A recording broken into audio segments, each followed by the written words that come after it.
Rolling. Cool. All right, yeah, so I'm just going to go over a couple of these things so you just keep them in mind. Yeah. And then double check that you have mandala on there. Yeah, let's find that. Yeah, so this is intention. What's the conflict? Did you send it to my? You sent Emailed it to you, I'm guessing. from a while ago, right? Yeah. Oh, and I also watching Hans Zimmer's like masterclass about scoring was really helpful too. Not just with musically, but like thinking about the story. It was really cool to hear a perspective on how a musician sees the story. Right. And how he tells the story through, tones and stuff like that. Okay. Okay, got it. First 15 pages, obviously. Verse 15.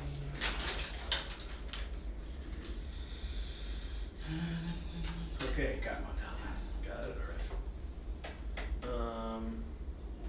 And then just think about the flow of the dialogue as well. Like that when Aaron Sorkin, how he really writes in a very rhythmic way, and it's everyone's like do do do do do, like everyone's like just doesn't have to be like that, but just think about it musically if it flows or if it's like flow. Yeah. Okay. What else? Stakes are high. We have the highest stakes. It's like make the highest stakes. We are Yes. already on that level for sure. Yes. Stakes are about as high as they can get.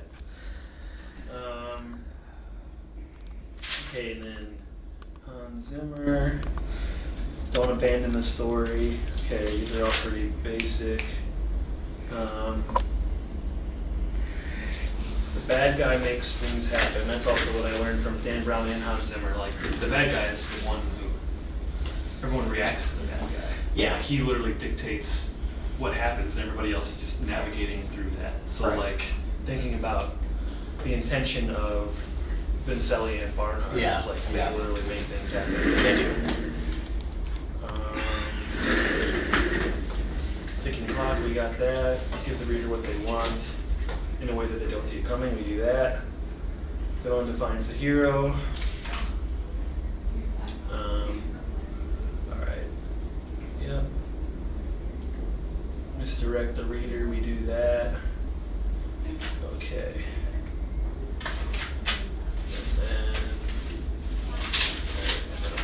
David Mann. These are the good. Okay, so don't like teach people. We don't really do that. We don't give informational paragraphs of this computer is this. I mean, we have to do that sometimes. Exposition. We have to do that with. We have to. Yeah. So we'll have to think about that. You have to be tactical or strategic in the way that those expositions are made. Yeah. Drama. Don't want to be doing that the whole time. Right.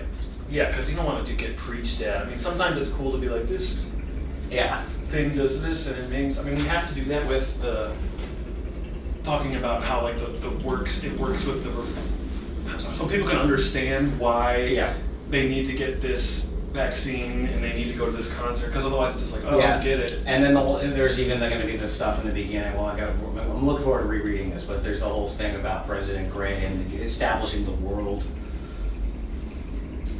tantamount to the rolling credit scene that explains this stuff in Star Wars or Blade Runner when that text comes in. It's like this is the world and explains everything, gives the context for what's going on. Right.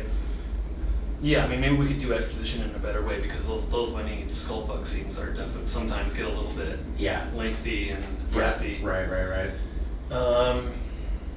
There's no more to a character that I really like this. I think this is maybe even poetic. But there's no more to a character than what we see them do. They didn't go to. I mean, even though we wrote all this backstory, that's like one of these things. All these writers are saying backstory. Who fucking cares about backstory? It doesn't exist, right? Yeah. As much as you want to write down, they grew up in New Zealand and their mom did this. Like we did all that, right? We wrote it in there. Yeah. It's good for us to know, but there's no more to the character than what You see their actions. Yep. So even if we think oh no, but he's like this, no, we only see them do these things. Yeah. We can't assume that the audience gets that they had this past Yeah, that's experience. almost like a crutch for us. Just it's skipping on certain things to knowing, because we know what they did, but that's irrelevant. Right. Yeah. Yeah.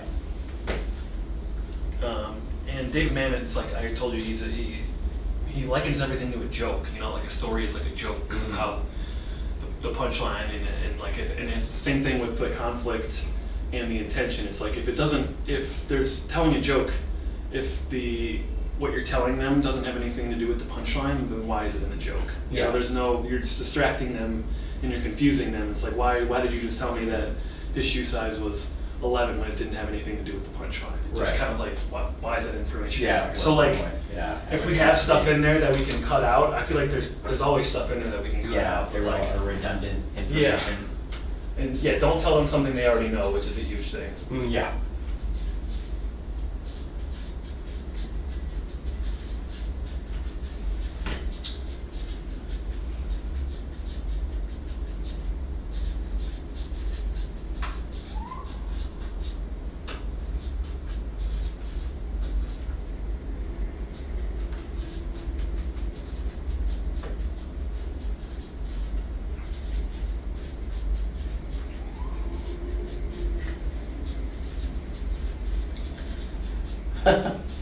This is literally what we envision doing. It is. Even more so. Uh-huh. Great. For the record, this is great. Write that down. Or no.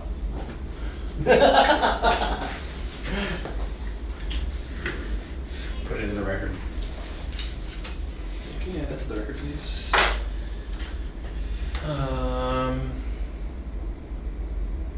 Yeah, and then they always say like, a lot of times you can get rid of the first 15 pages. Like they talk about making the first 15 pages, but a lot of people write a lot of stuff, and then they're like, oh, but if we just started here, it's like already into it instead of like, because the beginning of it's still kind of.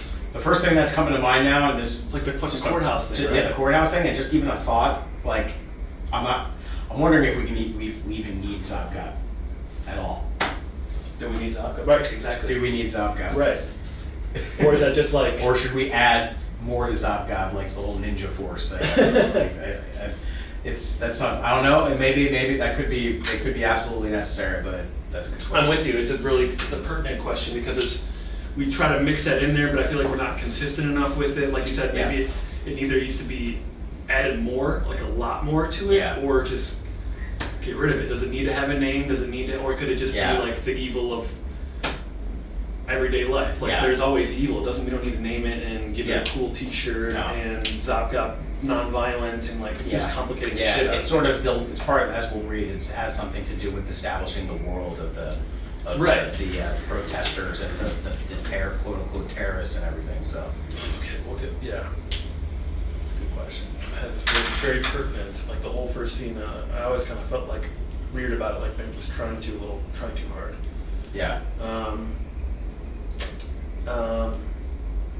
Well, this is also an interesting thing. I think that Lead Belly, who is like an old country or blues like songwriter, his like it wasn't the axe, but it was like the idea of three purposes of a knife.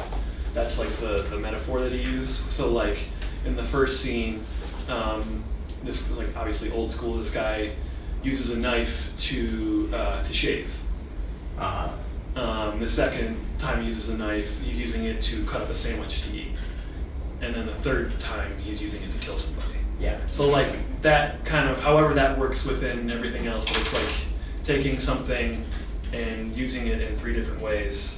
Yeah. It's like the same thing, so you view it like differently. And the juxtaposition of something that's a violent object in the beginning as a mundane object. Kind of like music. The music, that's kind of like that's it's used as a weapon. Point. Yeah. It's used as a positive, awesome thing, and then it's also first it's like an art entertainment. Then the next would be like the exploitation of that art in the cinema and like the whole mandala. We're gonna sell this music, and then the third time, music is used to kill people. Yeah, right. Exactly. So there we go. So we got it. We got it in there already. That's just a cool thing that we apparently know. We know a lot of this stuff kind of inherently. Yeah. It's kind of, some of it is like a no-brainer, but it's good to think about. Yep. Is the scene essential? We could think about that for a lot of them, right? Yeah. Because I think we have some parts in there, like lovey scenes, that could be like, why did they need to? Yeah. But they do have their purpose, but I think there's still probably some in there that are like, that's like a 2-page scene that Yeah. if you took it out, it'd be more interesting. Right. Because I remember less is more. when I was working with Rem on his like flu movie. Yeah. You know, we did this. There was a phone call, and he only recorded a video of one person on the phone, but then he got a different voice actor to literally respond to it. So it was like a conversation that worked, but then he was like, hold on a second, just take out the audio of the person on the other line, so we can't even hear them. Yeah. And it worked way better. Even better. Because you didn't hear the other person, but it was just leaving it up to your imagination. Totally. Right. That kind of stuff. That's definitely a good method. I mean, we got to trust the audience that they're smart, and usually they're going to come up with something Absolutely. better than what we could actually like put down. Yeah, and also as a good way to build that mystique, because that's a big part of this thing, that when we had these stories in development before, the different versions, we wanted to know from an outsider who never heard the story, was it obvious that what was going to happen at the end happened? Like, did you see that coming? Right. Was that thing? So if there are more times where we can leave stuff out, interpretation of the audience's mind, and you can misdirect them into like, what are they saying there, what are they saying there, on a bigger level of things, it's just like adding to that goal of having them not know what's coming in the end. Exactly. I think, I forgot who said it, but it was like, in the end, give them what they want, but not in the way that they expected. Right. So we're going to give them a big crescendo, and something big's going to happen. They think it's going to be the assassination of the president, possibly, or somebody else. So we're giving them like a crazy assassination at the end, but in a very different way. Yeah, like exactly. Than they would have ever expected. Because that's the punchline, right? If that's the whole movie, and if that punchline doesn't hit, it really doesn't matter what happened before it. It's like we failed to set it up perfectly. Exactly. To deliver a good punch, because the punchline's there. Yeah. We got it all. The whole story's there. Yeah. But are we setting up the joke in a way where when we hit the punchline, people react to it, or is it just like, Yeah. Because that's fucking everything. Right. That's literally everything. It all comes down to that final moment there. Yeah. So start the story in the middle. So I mean, we can even look at it like, what if we, as we're reading it, like, what if we started on page 20? Like, what if we, think about that, like when we're reading, it's like, are these first, setting the scenes, like what if we just didn't have those first? Right. Because we still have that whole, and then we'll get into this in like 2 seconds, because I know we're on a time constraint. We're on a time constraint.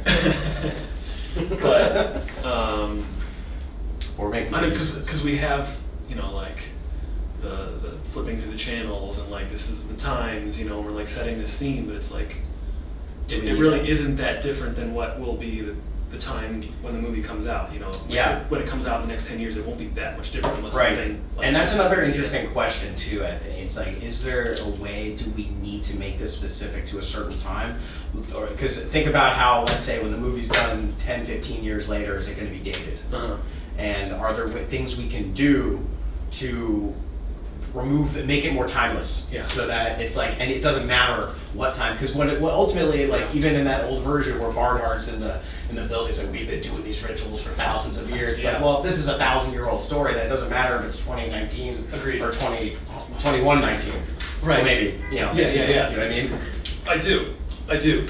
So anything that mentions, like, because we do mention 9/11 in there, right? Isn't there like a? There probably is. Yeah. There's a. It feels weird, almost like talking about it like that. I know, right there. Literally right there. By the way, It happened right there. Jesus. Obstructed by the Oculus. Yeah. Wow. Conveniently. But I think Lilith does mention it, like, because the band, or at least there was when it was Francis, like the band. Yeah. We're supposed to play a show on 9/11, and it really affected us. Yeah. So we don't need that stuff. Like anything that dates it, I like that. Like make it. It doesn't have to be. We could creatively construct a thing where, just think it's like, we're talking about it right here. Maybe it's still there is some sort of thing that happened, some sort of event. But it doesn't need to be. It doesn't need to be that. It could be a little bit more vague, like ever since that fateful day, or we could.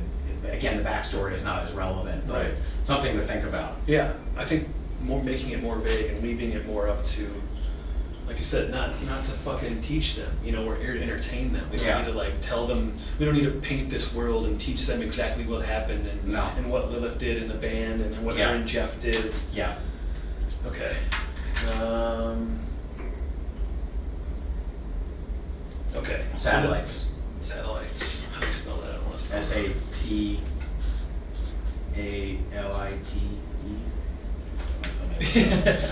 I'm usually good with spelling. Don't be boring. Drama is basically a stepchild to religion. SATELLITE. Are we just gonna go with one? Keep it simple, or maybe more? Satellites. Multiple. Satellite in my eye, like a diamond in the sky. Oh, I wonder. Yeah, even this picture just makes me, dude, think that's like mandala right Yeah, there. fucking exactly. It's like the stage lights. Oh, dude. Yeah. Earth is the stage. Huh. And dude, what if it was a thing where it's like throughout we see maybe in the beginning shot, it's like there's such this epic scene of a fucking launch of a satellite. Yeah. I don't know what's Because going it on. ends epically, right? Yeah. So I mean, it would make sense for it And to throughout start the thing, we're epically. seeing these like maybe, and then on the news, like another satellite is launched into space, and it's like in this whole kind of like subtle build up of like all these satellites. Oh, and that could be another misdirection too. Yeah. Like what's happening? What the fuck is going on out there? Yeah, but it's right here. I like that. So the more misdirection with the satellites, that you can just like have it happening in the background, kind of like in one of the Planet of the Apes ones. Yeah, where they show that. That's exactly what I was Yeah. thinking. Yep, exactly. yep. Remind your audience who they love and who they hate. I think we're pretty good at that. Save the biggest laugh for the end of the second act. And then here's like the thing that I think is from Aristotle. Maybe it's myth is a poetic statement with an unverifiable reality. Wow, that's just too much. Yeah. Okay, every hero wants to quit. I think we have that. Mm-hmm. Put yourself in the hero's shoes. Act 2 should end with a revelation. I think that's probably Jeff. Yeah, Jeff realizing Yeah. that shit's weird. Little annoying friend gives. Oh yeah, info. Jeff dying, right? Yeah. That's the revelation, and then Lilith is that's Yeah. the revelation. Yeah. Oh shit. Yeah. Okay. Keep your plan simple. Can't have a character who can do everything. They need help from people. That's classic. What we had problem with Yeah. Francis Bacon in Yeah. the beginning. Francis Bacon was just perfect at everything. Yeah. But somehow needed help. Yeah. Yeah, Lilith. Yeah, She needs help, man. she needs help. She needs lots of help, but she does get a lot of help.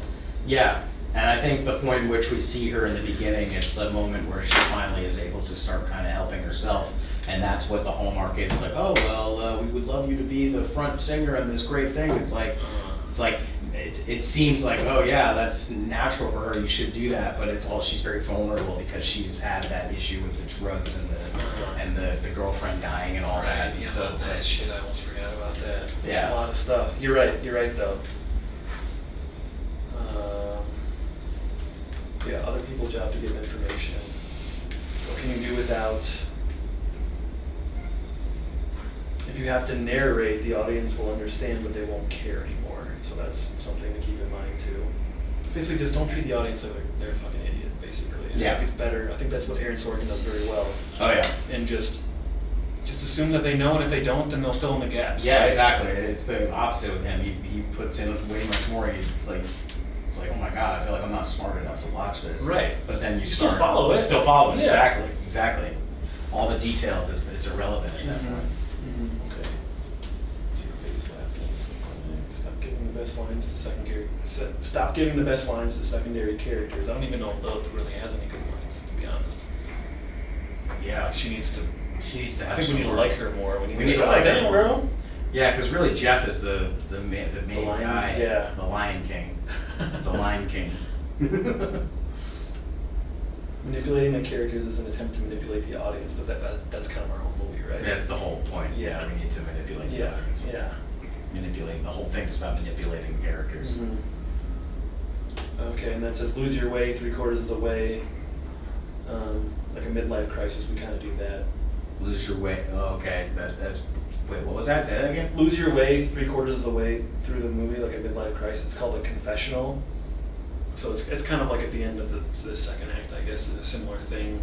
Or like when she's alone, when Lilith is alone and she's got like all this investigating to do, and it's kind of like an overwhelming task. Right. Or no, wasn't it also? It's like there was the original part when she was sick. or I don't know if it was in this draft or another draft when Francis Bacon was sick and Vincelli comes in with the ring. That's right. Yeah. Like that would be a good moment for the. Yeah, so a lot of this I think we have in there. Yeah. It's just a matter of. It's good isolating like the. Taking stuff out and putting it in. Yeah. Okay. Alright, let me see if there's any other little things. Ticking clock, we for sure got that. Choose a world that can support the very old and the very new. I think that's another thing of making it timeless. Yes. Okay. Damaged characters are good characters. Okay. Yeah, I think that's pretty much all I want to keep in mind there. Anything else you want to add to keep in mind while we're watching this or reading it?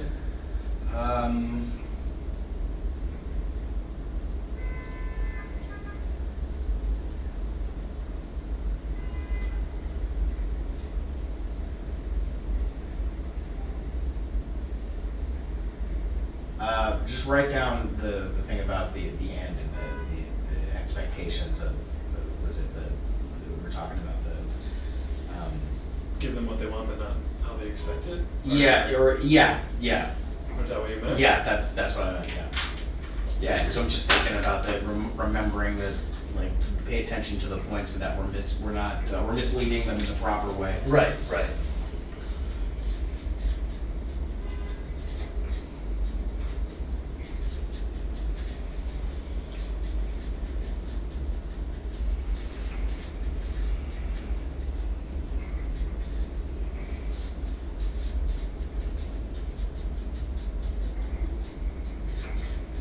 Do we need Zavka? Took us to come to the Monolith to ask that question. We've never asked that before. Never asked that question. 10 years in the making. Yeah, it's funny, that's the first picture that comes up. Darren Brown. What? Monolith? No, just the satellites looking like the lights at a stage. That makes great. That is a good distraction. Yeah, and even it'd be interesting because we talk about the narration too, and if there was to be a point in narration, it's what if there was the satellites, we see this big epic scene of a launch going up into space, and that's where we're overhearing the speech from the president. I like that. And that could just give the context of the world in its own right at that point. Maybe. Okay. Yeah, get us We're getting dictaphone. dictaphone. Dictaphone. Going from dictaphone. Okay. Dictaphone. Okay. Dictaphone. Alright, let me Go straight from dictaphone. Straight to Netflix. Not this. Not straight to Netflix. Straight to the brain of all the people. First top of the page that I sit down to. Lilith is horrified. The very one. Very top. I'm fucking God. Okay. You're fucking God. Yeah, you're fucking God. What's he like? God, it's got lots of holes. I'm fucking God. Jack Nicholson. Okay, do you want to read the? Like, we can go back and forth. Yeah, you want me to read the exposition of the text, and we'll go back and forth on it. All right. Mandala. Okay. Mandala was conceived in 1981 as a work of fiction in light of present world affairs and the current sophistication of our biomedical technology. It would now be more appropriate to consider Mandala as presumptive fiction. Suffice it to say that there is more substantial probability of Mandala being real than was feared. Sincerely, Uncle Bruce. Exterior Courthouse Day. Hundreds of protesters yell at the courthouse. Hundreds of police watch them robotically. Most protesters hold signs expressing anger and frustration towards banks and corporations. The quieter ones sport Zobgob nonviolent shirts. Yeah, I feel like none of that needs to be there. Right. Okay, interior courtroom continuous. The courtroom is filled to capacity plus a few. A well-dressed man sits with his lawyer. Everyone stands as the jury reads the verdict. Juror. Not guilty. The well-dressed man can't hide his corporate smile as he shakes his lawyer's moist hand. Exterior courthouse continuous. The protesters erupt into near riot status. The police push and shove and yell. The well-dressed man and his lawyer exit the courthouse. They are met by a few members of the press who were able to weave their way through the chaos. Everyone is yelling. Lawyer. No comment at this time. Police guide them to their corporate vehicle. Before they can close the door, a man dressed in Zobgob's shirt and a gas mask sprints by the car and tosses in a canister. There's a bright flash and a loud pop. Smoke shoots everywhere. A dragon mandala manifests the center screen. Fade out. Yeah. I mean, it's exciting. It's very exciting. But yeah. Necessary. I feel like that whole thing, I mean, could be synthesized to just like a news report that we see on a TV, like in the background of a room or something. Okay. Let's see. Okay, so then, yeah, TV. News anchor sits at his desk. Text on the bottom of the screen reads, Zobgob Overground suspected of biochemical attack. News anchor. Okay. You want me to read that? Yeah, go for Okay. it. According to the Pentagon, the Zobgob Overground is now responsible for the murder of over 47 people this year alone, with the full extent of this last attack remaining unknown. Thanks for reading this here. It's like, the terrorist organization will seemingly stop at nothing to promote their message of chaos and hate. Now here to answer some of our questions on this attack and what it means for our health and safety is Dr. Sarah Thomas from the Department of Defense. Thank you for joining us, Dr. Thomas. Of course. Well, what else can you tell us about the situation? Well, Brooklyn has been quarantined, and I suggest going nowhere near there. As of right now, all we know is the chemical released is highly toxic and most likely contagious. So far, of the 36 people hospitalized, 9 have died. If you live within 50 miles of the courthouse, 50 miles, we highly suggest you stay indoors as much as possible. Cut to exterior stage at college campus. The President of the United States, George Bacon, stands at the podium. President Bacon, my fellow Americans, we are approaching a time like the world has never seen, and I will do whatever I can to get us through. Montage. Epic highlight reel of current events, politics, sports, terrorism, angst, movies, happiness, drama, chaos, and music. Exterior street. During another less intense protest, a Zobgob activist is interviewed by a reporter. Activist. I already told you, Zobgob is strictly nonviolent. We always have been. Reporter, what about the courthouse and the numerous bombings earlier this year?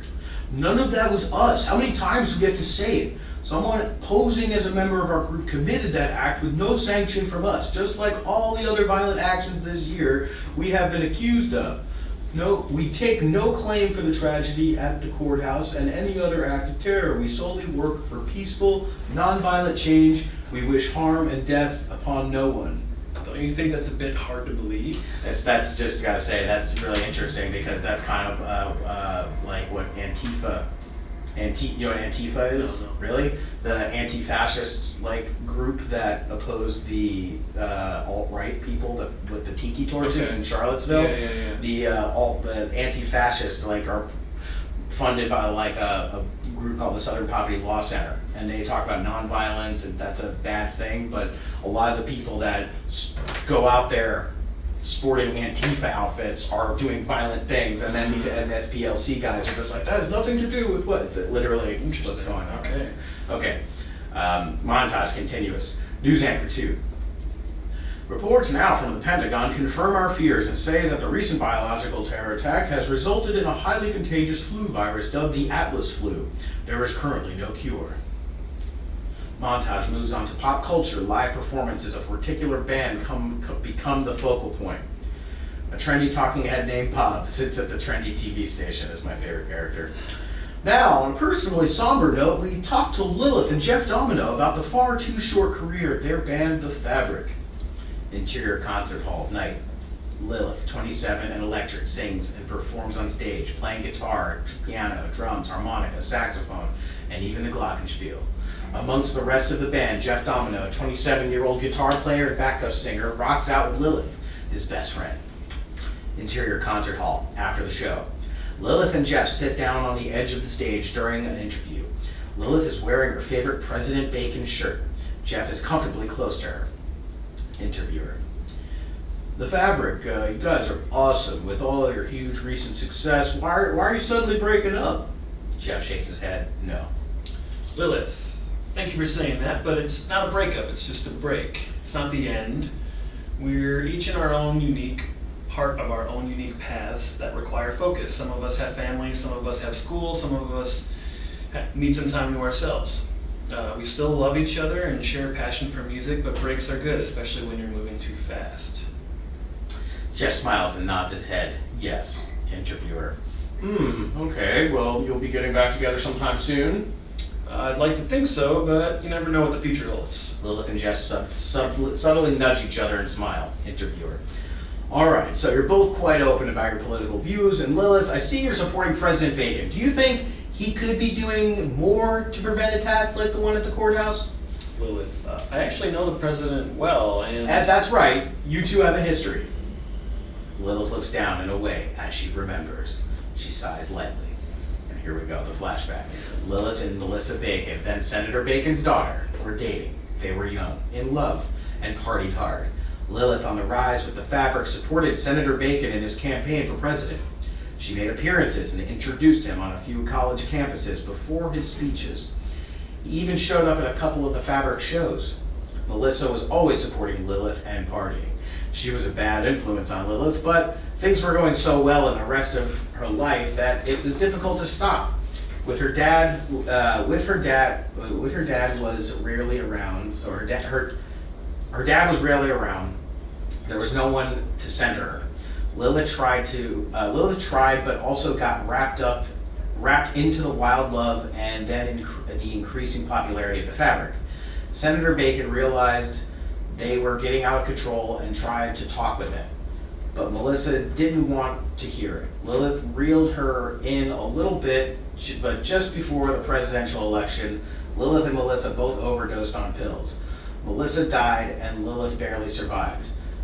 When Lilith woke up in the hospital, Senator Bacon was at her bedside and told her about Melissa. They cried together. Now this is something that's coming into my mind already about this. I feel like the whole beginning, this should be the beginning. Right. Like all the stuff establishing the world doesn't need to be there. Like that, we don't need to. I feel like we could. This is the world we need to establish. The personal world of Lilith. There could be the senator. We could see some of this stuff happen. Maybe like all over a montage of the band playing, which we're about to get to at the Matrix Club, right? Yeah. And then within that performance, maybe like a really long epic song where she's playing the Glockenspiel and it's like Kimbra, like really epic music and lights, the final show, and in all that there could be these like moments where Lilith like goes into these into there's a musical break and Lilith just kind of like fades away into her mind, and then we see this like it goes quiet for a second, and then it just flashes back to this like her and Bacon's daughter overdosing, and like President, who then became President Bacon running in and helping. We could see some of that stuff.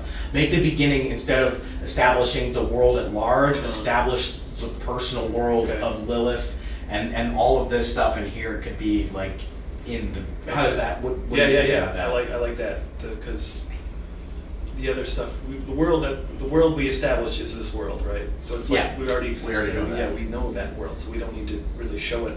I think that mostly that was that beginning just to be like, start with a bang. Yeah. That kind of thing. Yeah. So we're thinking like starting it at a show.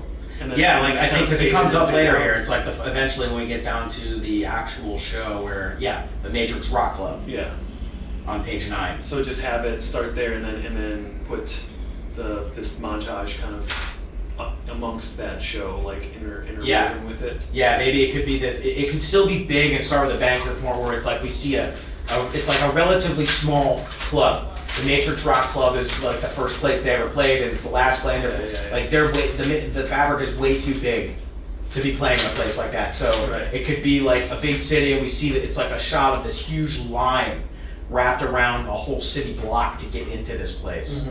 And then we come in and we hear little glimpses of the conversations of people as we're cameras like swooping through down the line of like, oh man, it's like, oh, it's booked, oh man, we want to get in. It's like, oh, it's the last show, kind of shit like that.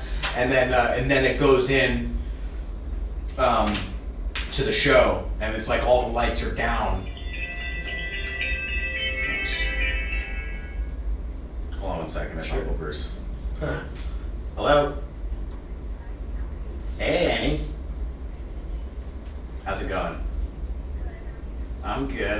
actually in New York right now. Yeah. Doing some development on some script ideas with a good friend of mine from college. Yeah. Yep, we're actually at the World Trade Center right now. Yeah. yeah, right in the center of it. Oh yeah, well what's up? How's it going?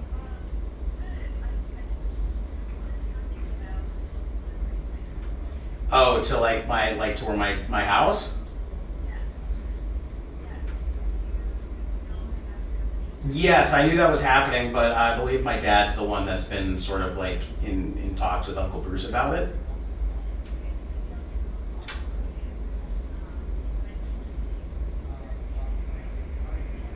Okay.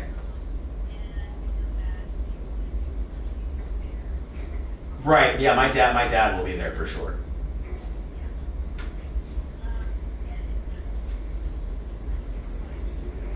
Oh yeah, I'll be home next week.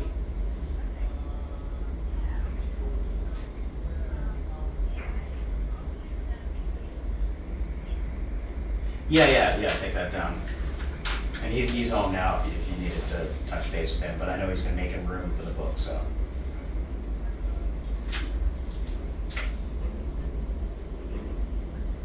Yeah, 845-206-2406.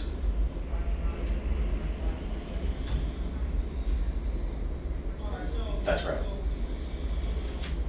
Yeah. Yep. You know, he's always on his phone, so he'll pick up. No, it's my XLH at my XLH72 at Gmail. Yeah.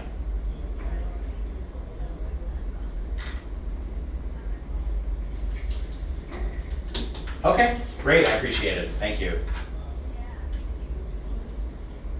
No problem. No problem.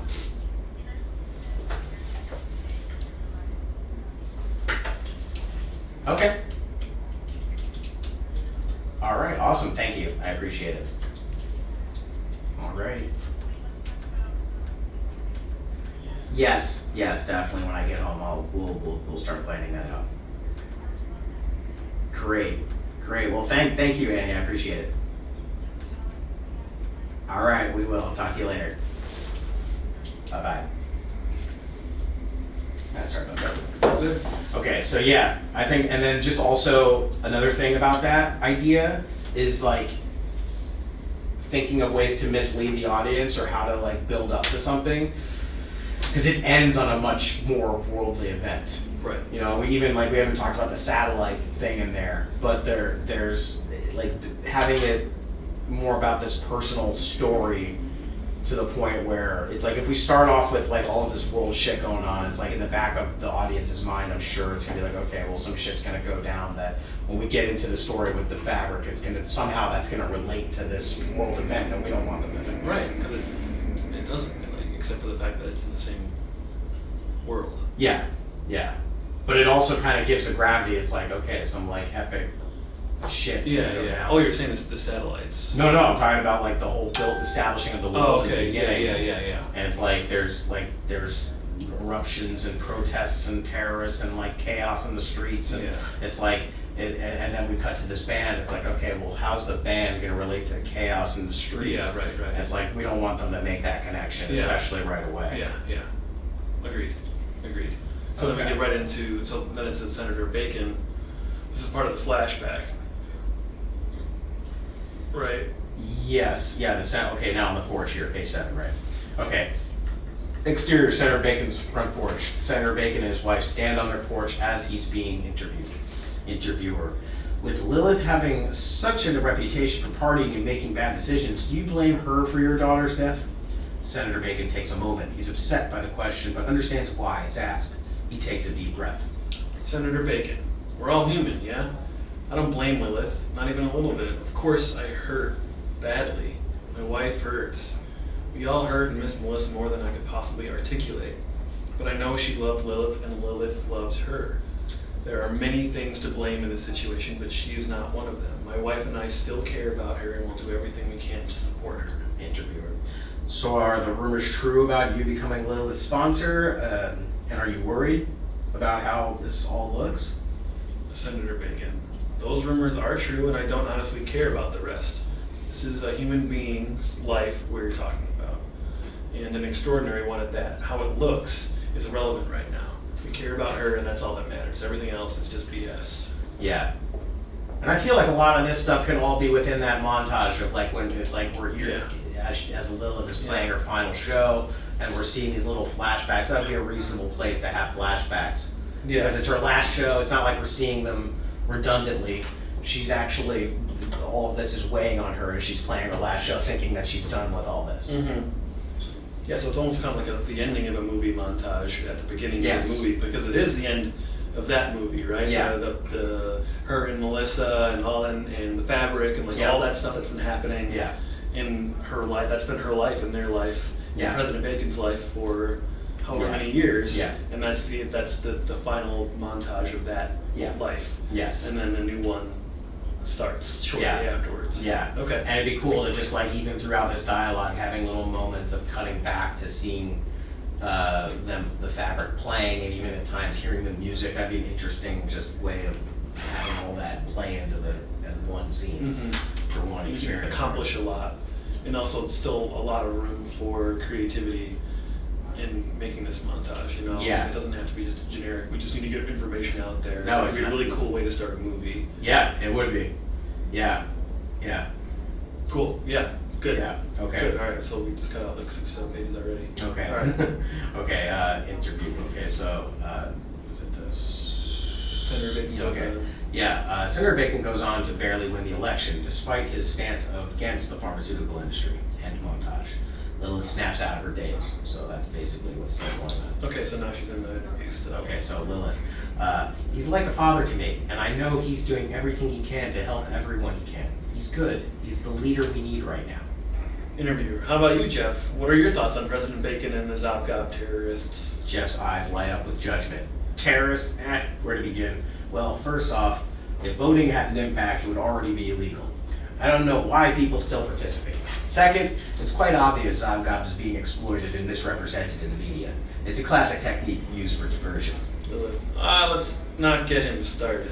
Yeah, okay, so that's a good hint at Jeff's conspiracy-minded self. That might almost even be too on the nose. Yeah, I mean, we could still keep Jeff as a conspiracy nut, but also maybe not like right there, because we might not have Zopgop. Right. Again, like leave a little bit up to the imagination. Yeah. We don't Dude, and it's like if there's a satellite thing, it could literally just be about the satellites. It's like what the hell is going on with these satellites going What I on? want to talk about is the satellites. Yeah. Something like that, even just like he's like, all this is whatever, but can we talk about the satellites? Yeah, it's like something like 5G. Like literally, that and that would be explaining about his character and the conspiracy, but without having to go into the right. You know, and creating mystery as well. Yeah, I want to talk about the satellites. I like that. Yeah. Satellites. Yeah, they're putting up all these satellites. Why? Who knows? Is it for the cell phones? We don't know. They're not telling us. It's like, don't get Jeff started about the satellites, please. Okay. Jeff contains his laugh. Yes, that's not. Lilith remembers something. Lilith to the interviewer. Do you know if the Packers won, by the way? Or by chance? Yep.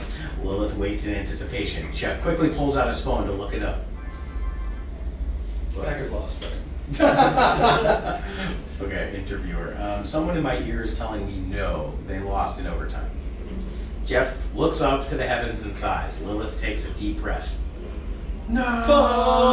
Fuck! Okay, so interior Matrix Rock Club night. This all could be one. That all like a lot of that synthesized, removed, but injected into this whole. So do we still have narrator Bob in there? maybe narrator Bob, like in that for maybe narrator Bob is like a camera crew. Okay. From point of view, like narrator Bob with the camera guys like, how's my hair? My hair look okay? Yeah. And they're like walking and they're like going up and down the line asking people about the fabric on the way into the concert. So we could still have a lot of this stuff Narrator instead Bob of it on TV. In the field. He's in the field. Okay. Because they have that all the time for like rock shows. And Totally. Little YouTube videos. Yeah, and that'd be kind of an interesting little like funny way. It's like, how's my hair look? You okay? Are we rolling? Yeah. All right. All right. And he could be doing all this in front of the rock club. Yes. Saying like exactly. This next. Yep. Here. Yeah. For the last show, indefinitely, the Fabric picked a more personal venue than normal. Only 500 fortunate fans witnessed what could be the end of my favorite band in the last 20 years. And it's like, there's still like, there's 500 people in there, but there's just mobs of people outside trying to get in around. The Fabric rocked the house. They finished their set, and the lights go out. In the heavy applause, we pull back through the audience to a table of 4 out-of-place gentlemen. Edward Vincelli is 40, dressed razor sharp. Dr. Ding and Dr. Verges, 29 and 52. Resemble technician scientist types. The last man looks old, mysterious, and positively devious. Dressed in a black suit with a black hat and sunglasses, James Barnhart cannot be fucked with. Dr. Teen optimistically presents Vincelli and Barnhart with papers covered in numbers and checklists. Vincelli looks at Dr. Teen and nods. Vincelli looks to Barnhart. Cut 2. Interior hallway backstage 15 minutes later. Lilith signs autographs in a crowd of adoring fans. They biblically part, revealing Barnhart and Vincelli. Vincelli. Lilith. Lilith looks up to see them. You do Vincelli. Okay. Yeah, so Lilith. Lilith looks up and see them approach. Lilith, my name is Edward Vincelli of the V5 agency. Should we make it the G5? Yeah, the G5 agency. Yeah. Or what is it? What's the satellite? 5G? Oh yeah, the 5G agency. Yeah. 5G. Yeah, the front Jeff is like. Fucking satellites, man? Fucking satellites? You the satellite guy? Are you the satellite guy? You know anything about the satellites? That could just be his thing. It's just like he's like, what the fuck's going on with these satellites? Fucking satellites, man. It's like always looking up and shit. No matter what he was talking about. It's like, dude, why is no one talking about the satellites? Yes, exactly. Yes. And it seems kind of Wim's like joking, like and making fun of the conspiracy thing, but then eventually. Yeah, but then there could be like an epic scene of like this, like we were talking about, like this. So there's no mention of it other than just Jeff. Yeah. Just like jokingly saying it, but seriously saying it, but the whole rest of the movie, there's no news article or there's no news segment, but then there's a scene in the middle where it's fucking epic satellites. Like we could even have Barnhart be like. Yeah, hits the button. Yeah, and then one of the fucking satellites. Silo opens and then up. Everyone's like, "Oh, those are the satellites he's talking about. Yeah. They're real." Yeah. Oh my god. It's like after Jeff dies, and that's part of the thing that makes Lilith like get like, oh my god, maybe Jeff is right. Satellites. Yeah, it's like right after Jeff dies, there's a fucking big scene of a satellite launch, and Vincelli is like, "We just launched our 5G satellites today," and it's like, what the fuck? Let's go up. Which vindicates Jeff immediately. Immediately. To the audience and to Lilith, right? Like, and it has nothing to do with like the specifics, like what exactly it is. It's just a sign for her that she knows immediately. Like, oh my god, yeah, shit's going on. Jeff was right. I didn't listen to Jeff about the satellites. I like that. Lilith finally believes him. Okay. Of the 5G agency. Satellites. Jeff was vindicated. In death. Okay. Alright. Let's try to keep the pace up, I guess. Yeah. We're only on page 10. Yeah, exactly. Vincelli hands Lilith his enchanting business card. And this is James Barnhart. Barnhart barely nods in acknowledgement. They all exchange handshakes. Lilith, nice to meet you both. Vincelli's hands are active as he speaks. Oh, I should. I'm sorry. It's okay. And in honor to meet you, Lilith, we thought your show was great. More importantly, we thought you were incredible. Lilith smiles. Barnhart stares. Lilith, thank you. Is there somewhere we could talk more privately? Lilith, sure, yeah. To the fans. I'll be right back. Vincelli, Barnhart, and Lilith move down the hall. Vincelli. I'll just get right to it. In case you haven't heard of us, we are highly successful in nearly every business: sports, film, TV, Broadway, music, you name it. But honestly, none of what we've done will compare to what we are planning. We call it a new age rock opera. It incorporates the very latest in sounds like laser technology. I'm talking some amazing stuff here. You have to see this to believe. And even then, at this point, we have everything else we possibly need except our lead man, or in best case scenario, a lead woman.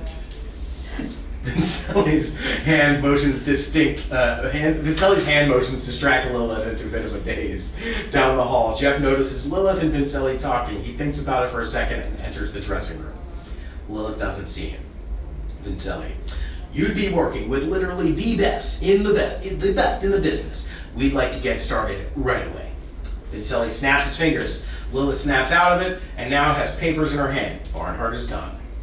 Lilith, this sounds amazing, but I was really planning on taking some time off. That's kind of what this fabric break was all about. Lilith notices Barnhart's absence. I know, Lilith, but sometimes you have to step back and look at what life is giving you. This is a great opportunity, and the timing couldn't be better. Here, take a look at some of these sketches and photographs that we've set up so far. Vincelli hands Lilith pictures and sketches. Vincelli, it's going to be spectacular. And you, Lilith, this would make you the biggest rock star on the planet. Lilith looks at him impressed. Huh. Cut to TV, narrator Bob. Maybe narrator Bob's outside still, freezing in the rain or something. So much for taking a break. Lilith signs with industry leader Edward Vincelli and the G5G agency to be in a full-on rock opera with full tour and full studio album. Dare I say, fuck yeah! Much to come on this soon. Exterior, airport day. A big-ass private plane takes off. Love that line. Interior, JFK baggage claim hours later. A chauffeur grabs Lilith and Jeff's bags as they follow him into the limousine. Interior limousine, 10 minutes later. Lilith stares out the window at the busy city and massive buildings. Jeff investigates all the compartments of the limo and sniffs around. Suddenly has an intense moment of deja vu. Lilith has an intense moment of deja vu. As she comes out of it, she pulls out a pencil and notebook from her pocket and scribbles something down. Jeff, you think there's any weed hidden in here? Lilith looks up from her notebook. What, you goof. Lilith playfully hits Jeff in the leg. Jeff, what you drawing? Lilith, not sure really. I just kind of had a crazy deja vu. Excellent. How'd it go? Yeah, I don't know where it came from, but it made me think of one time when we were on our way to a lab as we were kids. Yeah, I don't know about this scene is being written here, page 12. Yeah, Just the make a lab. note on that. Jeff looks out the window. This doesn't look anything like the way of the lab. Lilith. Yeah, I know, but it feels the same way. No, it's all good. Jeff, what time were you thinking of? Lilith. Well, we were thinking, we were about 9 or 10 in the backseat of your dad's Buick. Jeff laughs. Yes. Lilith smiles in agreement. And they were up front talking about a Genesis concert they had just gone to. You remember that? Oh, I totally remember that. My dad wouldn't stop talking about it forever. And he sang Invisible Touch over and over. They both did. As I think about it more, it was probably playing in the car while we were having this conversation. Jeff pretends to play the drums to Invisible Touch.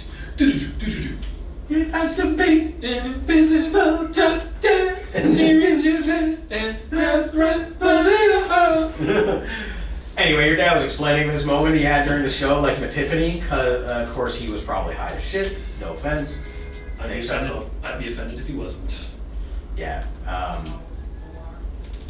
Okay. As Lilith laughs. Lilith. He said, as soon as the song Tonight, Tonight, Tonight kicked in, I felt something. The music lifted something from my vision, revealing everything. The whole crowd was moving in unison with the band, and everyone and everything was on the exact same level, vibrating everything together as one thing. This is all a little on the nose, too. Yeah, it's very, yeah. It made the invisible visible, the vibration, he said, that's the key. Jeff is in awe. There are sparkles in his eyes. He looks to Lilith. Jeff. He looks mad. Yeah, looks supposed to be. Okay. Jeff. So it all started at a Genesis concert. How symbolic. It's incredible you remembered all that. Little nods and smiles. And of course, what my dad has to do to that. Yeah. Oh yeah.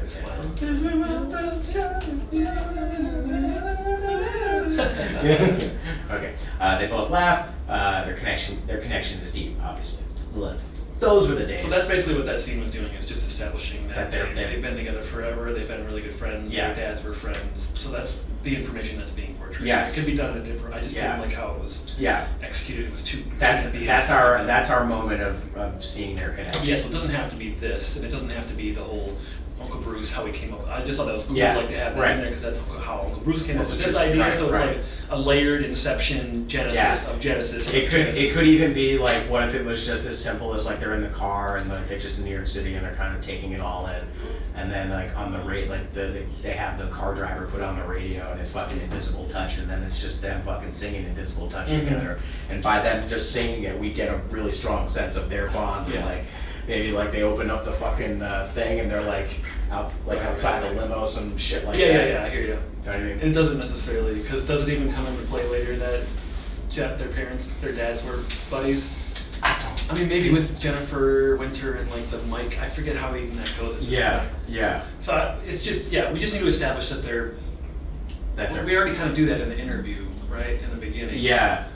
So this is kind of, is it telling them what they already know? Maybe, kind of. Yeah, I mean, depending on how things change in the beginning with the new changes that we're talking about now, and that interview might be slightly adjusted. Could show everything in there that we need to show. Yeah. We don't maybe need that. Like, could this be shown in the could this be Like that conversation. portrayed in the first montage?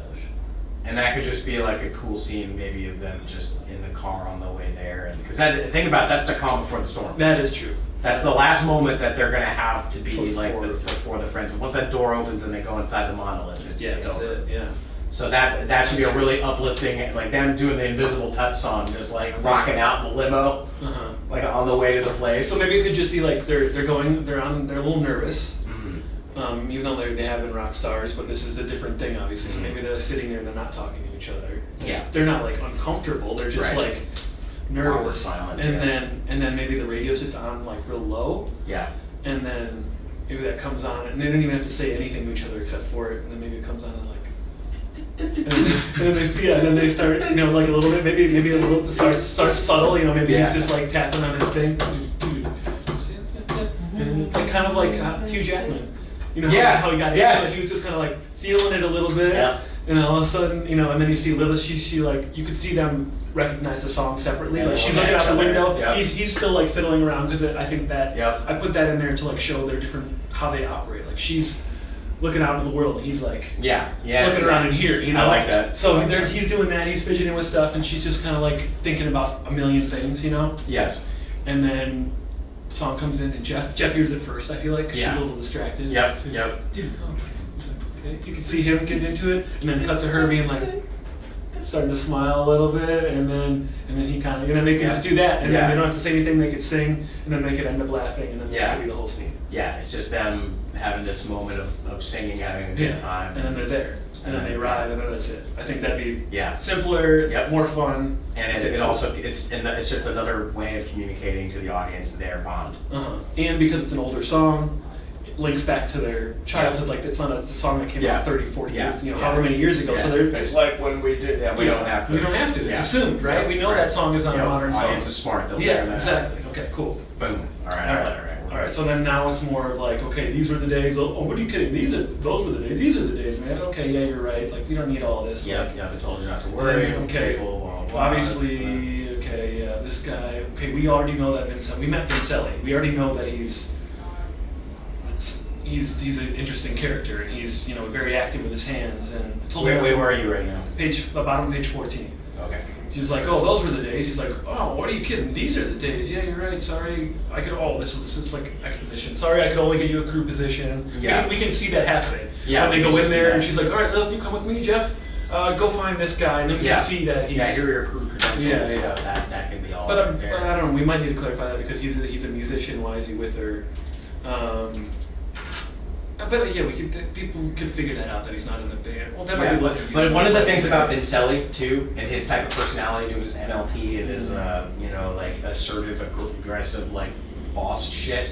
It's like as soon as they walk into the room, and there could be that moment because they split off at one point. Lucas, it's like, yeah, he goes with one way. Vincelli should do have some assertive thing where it's like, this is what you're gonna do. Here's your credits. It'll be good. You go do your thing. Yeah. We got Lilith from here on, and it's like it's Right. almost like an impartial thing. And since it's Vincelli and the command of being in this big theater with all this crazy shit going on, it's like that you can tell in the acting it'll come out where it's like there's some reluctance to just kind of go along with it, yeah. but at the same time it's like Vincelli's commanding the situation, so like it just. Well, we could reveal that information there, right? Like, Right. That's when we know that Jeff is not part Yeah. of the band, he's part of the crew. Maybe Yeah. Vincelli can say something that Lilith says, like, yeah, sorry again, we couldn't get you in the band, but we got too many incredible musicians, Yeah. so we couldn't fit you in. Yeah, like you'll do great with. I hear you're great with the tech stuff too. So yeah, and Jeff, maybe just trying to be nice and polite at that moment. It's like, of course, oh, okay, yeah, sure, he's here supporting his friend. Exactly. He doesn't want. She's already a little bit Yeah, uneasy or whatever about and it. they're so- both like the extravagance and the upscaleness of this venue and what's the production value and everything. It's like they're both just kind of humbled and like going along with the show at that point. Oh god, this fucking sappy shit. Like in the middle of 15, it's like, I know, just let me say my piece, no matter how much it may seem, none of these people actually care about you. They're here for money. I know it's a sad way of looking at it, but you can't trust them. I'll always look out for you. Like, we don't need this shit. Like, we already got that. We got that from them singing Invisible Touch. Yes, love you. Okay, yeah, love you blah, blah, too. blah, Yeah, blah. We don't yeah, need any of that. and that's Okay, and then where now, we are, so we can just skip to when they get here. Yeah, okay, So that here can we all be are. done. Yeah, right. Okay, chauffeur pulls up Yeah. and opens the lift door, opens up, we see the deja vu doodle of the dragon mandala. Okay. That could still be in there. I think that very should, subtle. yeah. She doesn't need to talk about it. That could be the first, how about this? It's like when we first see them in the limo, she's already doing Yeah. something. We don't see what she's doing. Yeah. And the whole time, Invisible Touch up, we'll see. But then here we are, as the door opens up and they get out, she leaves the notebook in the car. Okay. And then we just see, right before the door shuts, like they get out and it's like revealing the notebook on the ground, and it's slowly zooming into the Dragon Mandala, and then the door shuts, closing beneath it. Like, and that just adds a little more mystery. Like, what the fuck? Yeah, what was that? What the fuck satellites? Yeah, satellites. Satellites, what about the fucking satellites? Okay, so that's all good, I like that. She leaves it in the car. I like that she leaves it. Because she doesn't even, like, it's so mentally, it wasn't even anything she was, like, consciously doing, No, right? it was just fucking there around, and then she didn't even realize that she had it, so Yep. she didn't remember that she made it, Yep. so of course she left it there because it wasn't even, like, a thing to her. Yes. It's kind of like Close Encounters when they keep building Yeah. the mountain, they don't know why, it's just like she just Yep. threw a mandala and didn't know why. Yep, It's the exactly. thing. Exactly. Yep. Leaves it in the car. Another monolith experience. Oh, We're in the monolith. that's how this place was built. All right, let me take over for All right, a little bit all right, for sounds and good. stuff like that. Yep. Okay. Okay, so they get there. Here we are, blah, blah, blah. Chauffeur gets out, opens the little door, as Liz packs her thing. Okay, so we see the doodle. So that's in there right now. We see her doodle as she exits the vehicle. Okay. Exterior old theater, main entrance continuous.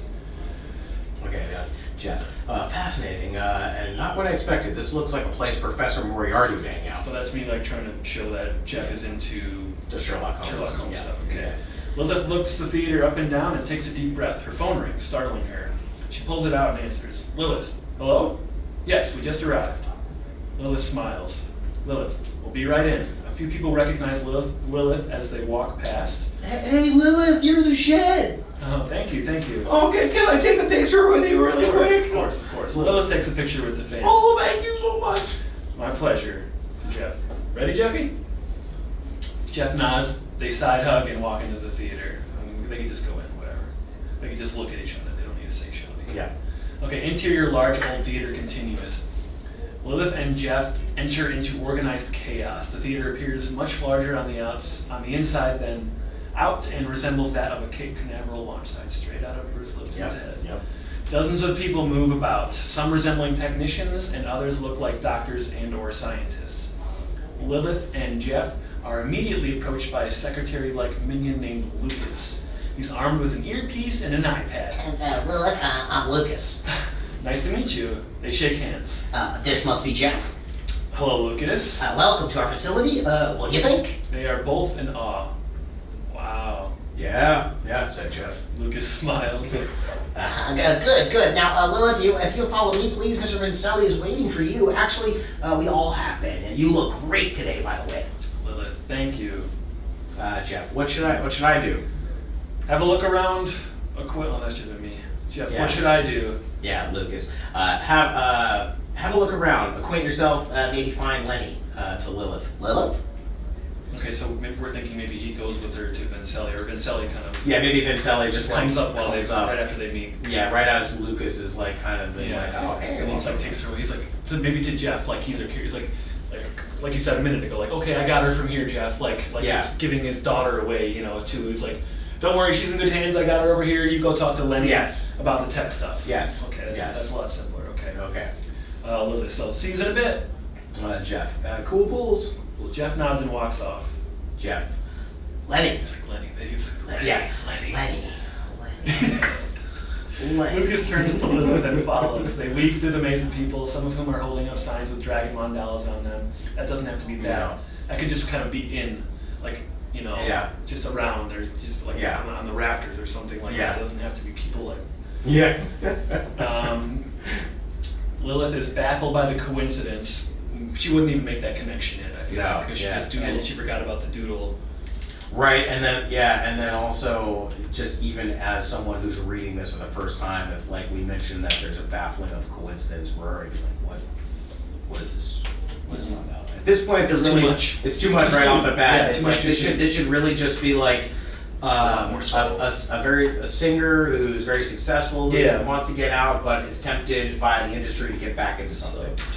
Not as much about at this point the conspiracy stuff is just like laughable tinfoil satellite stuff. Right. We're not at that We're point. still planting the seed. It's not anywhere near. Yeah. Like you shouldn't be thinking already. Like, wait a minute, what is that? Yeah, wait a minute. Because this in theory, we're only, if we cut out the first 8 or 9 pages, we're only on page 8 or 9 right here. It's like that's So- first 5 minutes. You're not supposed to be like, I don't trust that one. I don't believe. Yeah, no, we're still getting into it. Man. Yeah. Calm the fuck down. Yeah, Calm the right, brakes. right. Okay, cool. Okay. Okay. So Lucas. Okay, pretty wonderful, right? Yeah, incredible. Sweet. Okay, so Sweet As is a New Zealand thing. I was looking up like things Oh, that are really? like New Zealand. Oh, okay. Sweet, like, Okay. Sweet. They say Sweet As like sweet as whatever instead of saying like Yeah. cool as shit. It'd be like saying cool as. Yeah. So that's. Just, I also heard deadly is a Deadly, okay, Yeah, okay. it's like that's Right. This was like me looking up generic. Yeah. New Zealand Kiwi Yeah, terms. that's like even an Australian thing too. Okay. It's like, deadly. Oh, deadly is also foreshadowing. Yeah, I like that. yeah. But Sweet As, that's what Yeah. it was. Maybe trying a little too hard. Okay, so back No, to it's all good. Lucas. Okay. I know. I've been working here for months, and it's still impresses me. Lucas spots his ex-boyfriend. Well, not everything. Lilith, what do you mean? Lucas was it? Okay, Lucas out. Luke, My ex, we just broke up. Lucas turns back to Lilith. Never date a coworker. Okay. Lilith, trust me, I know. Lucas Is that from something? I don't know. Yeah, I don't know why she says that. Lucas kind of snaps out of it. Lucas, wow, I'm sorry, that was so unprofessional. Lilith, it's okay, I don't mind. We're all human. Thank you. You're so sweet. There's something about you. I feel like I could just tell you my whole life story. So that's like goes to Jennifer, like people just being more open to her. So like why Jennifer and Matt like kind of give her information. That's kind of seeing that. Like, she has that personality. Yep, she's a good listener. So that's the intention of that. Because she's experienced, and as to this point, with all those flashbacks, we know that she's a real person. She's gone through real shit. Right. She's sympathetic. Right. She's not an asshole. She's not like, oh, this fucking guy. Yeah, whatever. exactly. Okay, so Lilith smiles. Lilith. I get that a lot. Meanwhile, Jeff wanders around in amazement, taking it all in, noticing the details. He literally sniffs around, touching surfaces and smelling and licking his fingers. Lucas and Lilith finally reach Vincelli's office. Interior Vincelli's office, continuous. Vincelli converses with a man in a brown suit.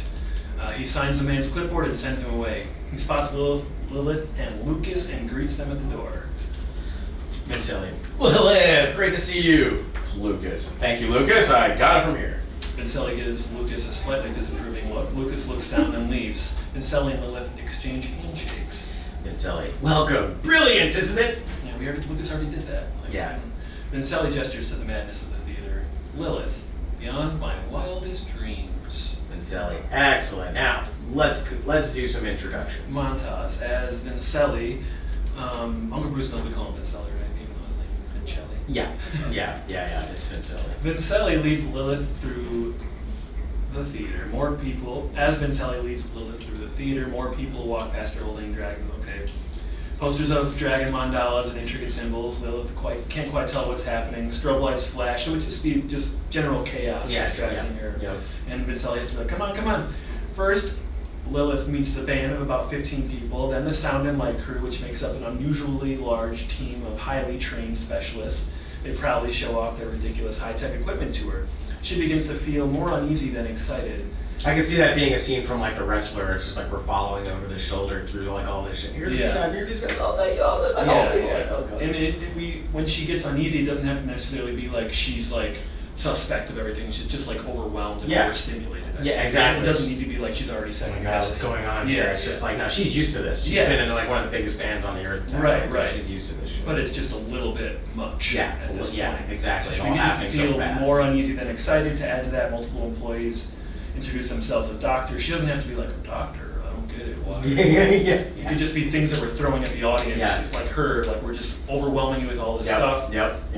And you can make of it what you want to make of it. Yeah, exactly. Just it's about you to second guess everything. Something catches her eye. Chris Becker. It should be in capitals, John. Chris Becker, the show's 27-year-old hunky choreographer, glows majestically on a perfectly lit set as Lilith and Vincelli approach. Vincelli, and this is the show's head choreographer, Mr. Chris Becker. Chris, Lilith, Chris. Lilith is frozen in awe. Chris smiles. Chris, hello, Lilith. It's a pleasure to finally meet you. Mr. Vincelli over here has been talking you up big time. You gonna live up to the hype? I get it. I hope so. And the pleasure's all mine. Lilith and Chris exchange a comfortable handshake. They both nervously chuckle. And just a note here about Chris is like Lilith is a famous musician. Everyone knows who she is. Mm-hmm. So it's like instead of Chris saying it's like, oh wow, it's like we've heard a lot about you. It's like, oh Lilith, it's an honor to meet you. Yeah. It's really great to know. It's the honor is mine. Yeah. It's not like, we'll see what you can do. It's like we know what you can do. Everyone knows what she's capable of. She is everyone. And then also it's just like immediately like, oh hey. Yeah. Wow. It's so cool to be working with you. It's like, oh wow. I hope I deserve your, whatever, something like that. Right. Okay. So. Vincelli. Okay. Chris is the best dance choreographer in the world. Chris. I don't know about that, but. Lilith. Sounds like we're lucky to have him. Vincelli smiles. Lilith and Chris look at each other. Vincelli. Indeed we are. All right then. Lilith, if you don't mind, there are still a few more people to meet. It's like, Chris, I look forward to meeting you, or working with you. Chris, you too. See you later, Lilith. See you. Lilith smiles and follows Vincelli back into the crowd. Vincelli turns back to make sure Lilith is following and sees her in a daze of happiness. Vincelli looks forward with a mysterious smile of his own. Covertly, James Barnhart watches from up in the rafters, overseeing everything. That's son of a bitch. Music Channel special. Exterior, the dome, 1 month later. People file in the massive glowing dome. Loud bass, bright lights emanate from inside. Interior, the dome. Oh wait, I just a thought. What if instead of that, like in seeing like Barnhart overlooking it, it's like, because this whole thing is like hundreds of people, and like we just see a little like studio, like a camera that's like overlooking everything, and then we just see the monitor what that camera's seeing. We pull out, and there's just like a whole ton of these surveillance monitors. And it's just kind of like in the chaos of lights and noise and background music, and then all of a sudden we're in this like quiet room.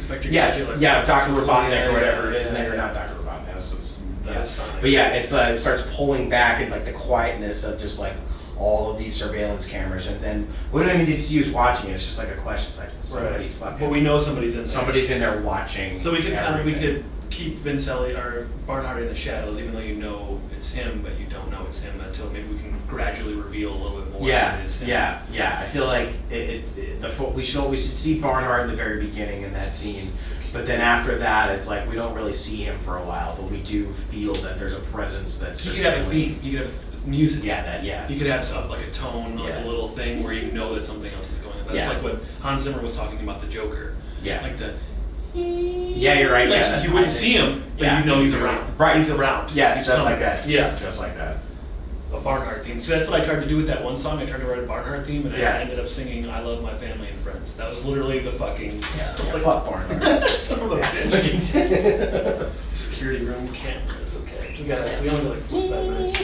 All right, let's see how far we can get. Yeah. We're already making like some pretty Yeah, big definitely. changes here, so that's cool. Okay, so interior of the dome continuous. The crowd goes bonkers as the band rocks out. Narrator Bob. Where? Narrator Bob. Okay. Oh, narrator Bob. Tonight was the opening show of the extremely hyped new Liquid Crystal show in Boston. And as you can see, this is no ordinary production. This so-called rock opera actually has a portable venue, the Dome, as they're calling it, that is transported from city to city. Not much else is known about this dome, except that it's somehow easily transportable and made out of a space-age fabric. This is just one of the production's many secrets. But whatever's going on, it seems to be working. The show has been sold out The show was sold out weeks ago and has been the talk of the music world since. Alongside the magical Lilith, I love that, are quote some of the best musicians of our time, says the show's producer Edward Vincelli, a name you may have heard due to his history of managing hit performers as well as professional athletes. Let's go to the fans and get their reactions to the show. Exterior. So he could just be out there. Yeah. Instead of being cutting to somebody else out there, he's Yeah, just out there yeah, talking. yeah. And I like that makes that. more sense. Yeah, but Bob is- He's one of them, right? Because Yeah, he's out there. yeah. He's a fan. Yep. Exterior of the dome after the show. Fans exit excitedly. Fan one. Oh man, that was crazy! In a good way? No, in a kick-ass way! The interviewer finds another fan. Interviewer, what did you think of the show? Fan two. That was the best show I have ever seen on TV and in real life. A few giddy fans approach the camera. Fan three. Oh my god, Lilith is the baddest bitch there is! Totally so bad and so sexy. And Oh her my god, her voice! Wait, is she to see this? Without waiting, both fans look straight into the camera. Really? I want to breathe your hair! Oh, Oh, God. smell your neck! So weird. Interior trendy TV station continues. Narrator Bob sits at a super cool desk. Narrator Bob, well there you go. The fans certainly seem to like it, but there's still a very long way to go. We'll keep you posted in this latest phenomenon that is Liquid Crystal. Until next time, I'm Bob. Fuck yeah. TV channel switches quickly to a beautiful shot of Earth. Voiceover. Which question? Which beckons the age-old question, are we alone? That could be something with satellites. That could be just like a fucking satellite. Yeah, launch. right. Just Yeah, that could be just something with satellites. Of course. And we don't know if they're on satellites. Yeah, I know. Cut to interior. Satellites could be showing us more about where we are in space or something Yeah, like yeah, that satellite thing, yeah. Lilith breaks away from her crowd of handlers, taking a moment alone to reflect on the show. Jeff approaches her like an excited 6-year-old. Jeff, little dude, holy shit. Lilith hugs Jeff. Jeff, that was fucking rock opera. I'm still in awe. It looked amazing, so much was going on. Thanks, Jeffy. It felt good. How's it going on your end? Jeff, well, I'm still a little overwhelmed by everything, but I'm slowly getting the hang of it. It's a lot to take in. These shows are wild. Yeah. I mean, great. And yeah, no kidding. Chris casually walks up to them. Chris, hey Lilith, just wanted to say you were super awesome out there. Lilith blushes the tiniest bit. Lilith, thank you, Chris. I appreciate it. You've met Jeff, right? There's slight tension in the air. Chris, yeah. Jeff, nice to see you again, Chris. All the dancing and stuff looked great. Chris isn't fully convinced this is a compliment. Thanks. Nice to see you too, Jeff. Well, I'll see you around. I'll see you around, Lilith. Great job again. Lilith, sounds great. Thanks. Chris leaves. Lilith smiles. Jeff, what the hell was that? You guys were so weird. You totally have a crush on a dance. You totally have a crush on a dancey boy. Lilith gives Jeff a look. Jeff, what? I'm happy for you. He definitely has a crush on you too. All the signs are there. Lilith, really? You deduced this? Jeff gives Lilith a look. Jeff, you know what I don't miss much? You know I don't. Okay, you know I don't miss much. Do you think? Do you think? When in the dome, just remember what I told you. Yeah, thanks, Jeffy. That's from his monologue that we're gonna cut it anyway. Okay. So, like, was that 20? Page 20. Well, I'll fucking figure it out. Okay, so Jeff smirks and pulls out what appears to be a cigar from behind his ear. Jeff, post-game Green room, boom boom. Lilith's smile grows. Post game green room, boom boom. Cut 2, interior Lilith's dressing room, 4 minutes later. In a cloud of smoke, Lilith and Jeff rap along with Jazz. We got Jazz, we got. Yeah, okay. Stern, firm, and young with a laid-back tongue. The aim is to succeed and achieve at 21, just like Ringling Brothers. All days and astound, captivate the mass because the prose is profound. Do it for the strong, we do it for the meek. Boom it in the you. Boom it in your boom it in your boom it in your Jeep. Oh, your Honda, oh, your Beam, oh, your Legend, oh, your Benz. The ring of the town to your foes and your friends. Montage, cool. Interior rock opera set a few days later. Lilith rehearses intensely with her band on stage. Jeff is finally settling in at his position. As he performs his duties and becomes more familiar, he grows impressed with the technology. But this obsession with Sherlock Holmes and being suspect of everything is always with him. His curiosity peaks when he realizes there are essentially 2 crews. One group of employees being the typical rock and roll techs and roadies, with the others are more yuppie-oriented group of engineer and scientist types. Although they work on the same set, the 2 groups interact like oil and water. Jeff is summoned to the lightning console, which visually resembles a cockpit of the space shuttle. There, he meets his immediate supervisor, 46-year-old Lenny I Skolnick. feel like you could meet Lenny before this, for Yeah, sure. yeah. Who was the guy in the beginning again?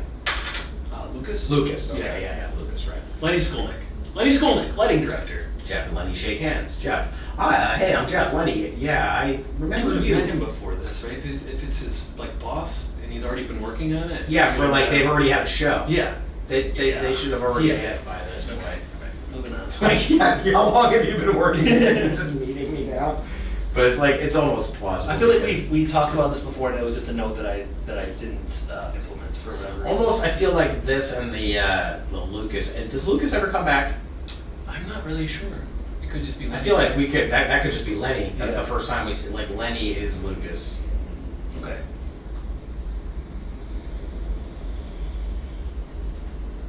Because there was that part where Jeff is like Lenny, Yeah. but at that point it's like maybe he meets Lenny and doesn't recognize him at first, and then Yeah. That's Something- something. Doesn't make, there could it be- doesn't make any sense as it is. That's for sure. Okay, so that could somehow be I got it. synthesized Page there. 26. Okay.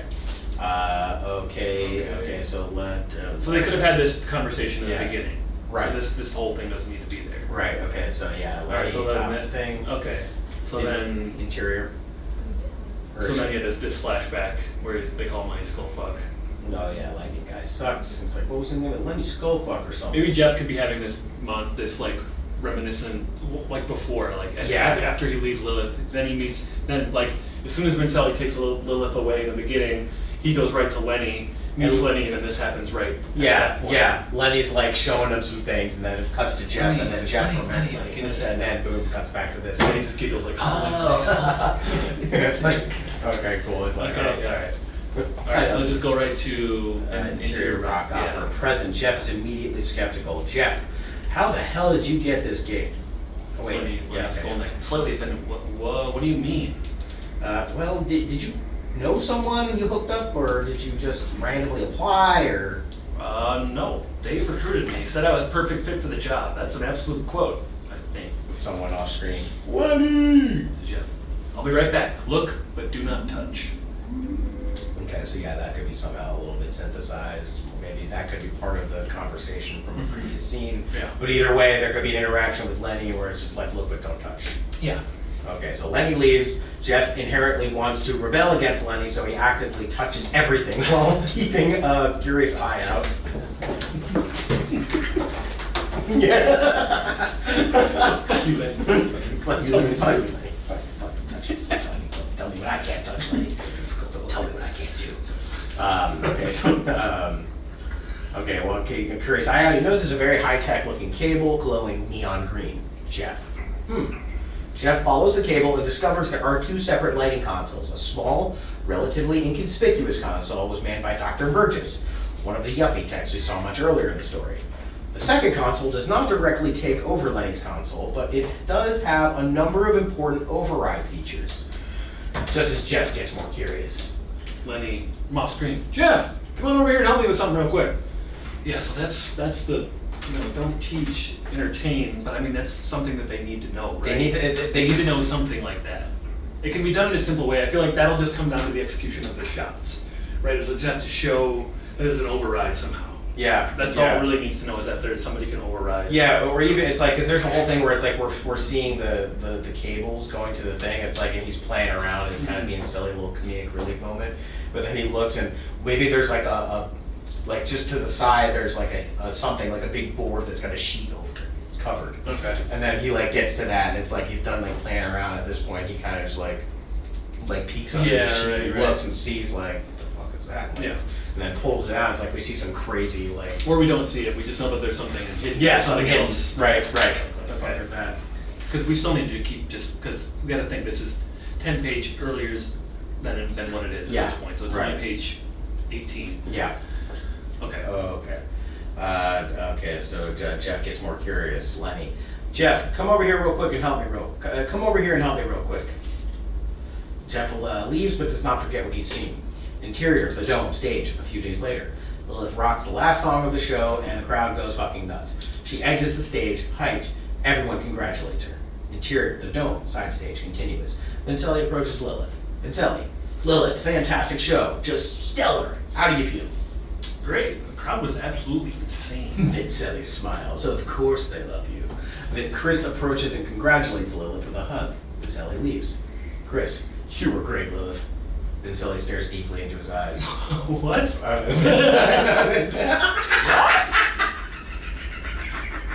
Where are you taking us, Alex? I don't know. Yeah, I That's- That's for Vincelli's got a thing for Chris. Vincelli's like, oh yeah. Why do you think I hired him? Okay, so Lilith stares deeply into his eyes. Thank you. Lilith and Chris stare into each other's eyes for a few moments. Chris, so I was wondering. Still feeling the energy from the show, Lilith passionately kisses Chris. Interior hotel room, 13 minutes later. Lilith and Chris make love for the first time. Interior hotel room, 13 minutes later. Lilith and Chris lay next to each other. Chris, no way, I don't believe you. Yeah, this scene, I don't mean this is just another John Allen indulgence. Lilith, you bet, since I was in 6th grade. Chris, a little innocent girl like you? Absolutely. Chris, prove it. Lilith gives him a look. She takes a deep breath. Of course, besides the $2. Straight out of Oakland, California, where we sparking on you. Give a shout out to my partners in the darkest corners. I remember drinking Hennessy, smoking weed, fantasize about the things we'd grow to be. Had a partner named Snoop, loved to fly on a snake, smoke a pound a day, commence to down a drink. How about like this whole scene? It's just like because there's that one line where it's like they make love for the first time. After they like kiss, there could be this like scene where they like passionately go up to the hotel room and this fucking Tupac song is just playing in the background the whole time, and then it's just like a epic sex. Yeah, they don't really right need there. to have this weird. This is more like Lilith character development. We already kind of. Yeah, and also like the relationship between Chris and Lilith, it's more just superficial anyway. Right. So it's just sex and This Tupac is just like one. showing, yeah, right, exactly. Okay, So it's like still have that music in there, but right, so they just need to have this fucking Tupac monologue, stuff to talk about the music that they like. Like we can kind of get that from Lilith listening to music or wearing band T-shirts. yeah. Like we don't have to have like any literally all the way to page 31. We could just get rid of most of this scene. Talk about seals. So it's just me putting in like stuff from my fucking childhood. In here, Yeah, and honestly. that's okay, and that it'll still be in there, but in a different way. Yeah, it doesn't need to be fucking. She could be spat. wearing a fucking Tupac shirt a lot Yeah, of the time. exactly. That Tupac song should be playing in the background as they're you know as they're fucking. Yeah. Okay. So you can go all the way to the next scene. Chris, is it okay? Page 31, Page interior 31. dome. Okay, page 31. Interior, the dome, all way, morning. Jeff walks down the hall. Lilith and Chris kiss as he passes. Jeff, morning, you two. Lilith and Chris separate and giggle. Jeff keeps walking. Chris, morning, Jeff. Oh, hey Jeff. Let's have lunch today, yeah? Jeff, sounds good. Vincelli off screen. Lilith! Lilith and Chris kiss and smile. Lilith leaves. Interior of the dome, stage continuous. Jeff and the rest of the crew gathers around the production supervisor, Rick Spitz, for a quick meeting. It's classic. Rick, okay, we have an extremely busy day ahead of us, so there will be absolutely no time for lollygagging. The set needs to be built in the next few hours for rehearsals at 11. Lights and sound will be fully operational during the entire rehearsal process. So along with the construction, there are lighting and sound tests that need to be performed. Check in with your immediate supervisor about your specific duty and get to work. Montage. The dome is buzzing. So much is happening. As Jeff works, he learns more odd things about the production. First, he uncovers a high-tech device that interfaces with the second lighting console with the sound mixing board.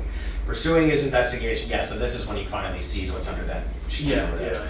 Jeff finds out that there's also 2 consoles that control the sound. The more visible of the consoles under control of the typical veteran of the rock circuit, but as in the case of the lighting system, a less obvious, more sound consoles under the control of Dr. Ding. Jeff I notices... feel like these things would be like talking to a really good cinematographer.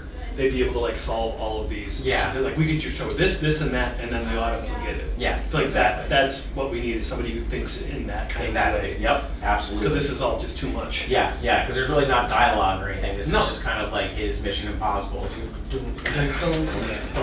We get it. Okay, Yeah. we get it. Yeah, So we get it. Okay, so Jeff notices a folder next to the sound console with a Dragon Ball doll in front. Opens it, peeks in. As he glances through, can't make sense of anything. Closes it and checks out the sound console. Dr. Teen approaches Jeff from behind. Dr. Teen, hello there. Jeff is a bit startled but recovers well.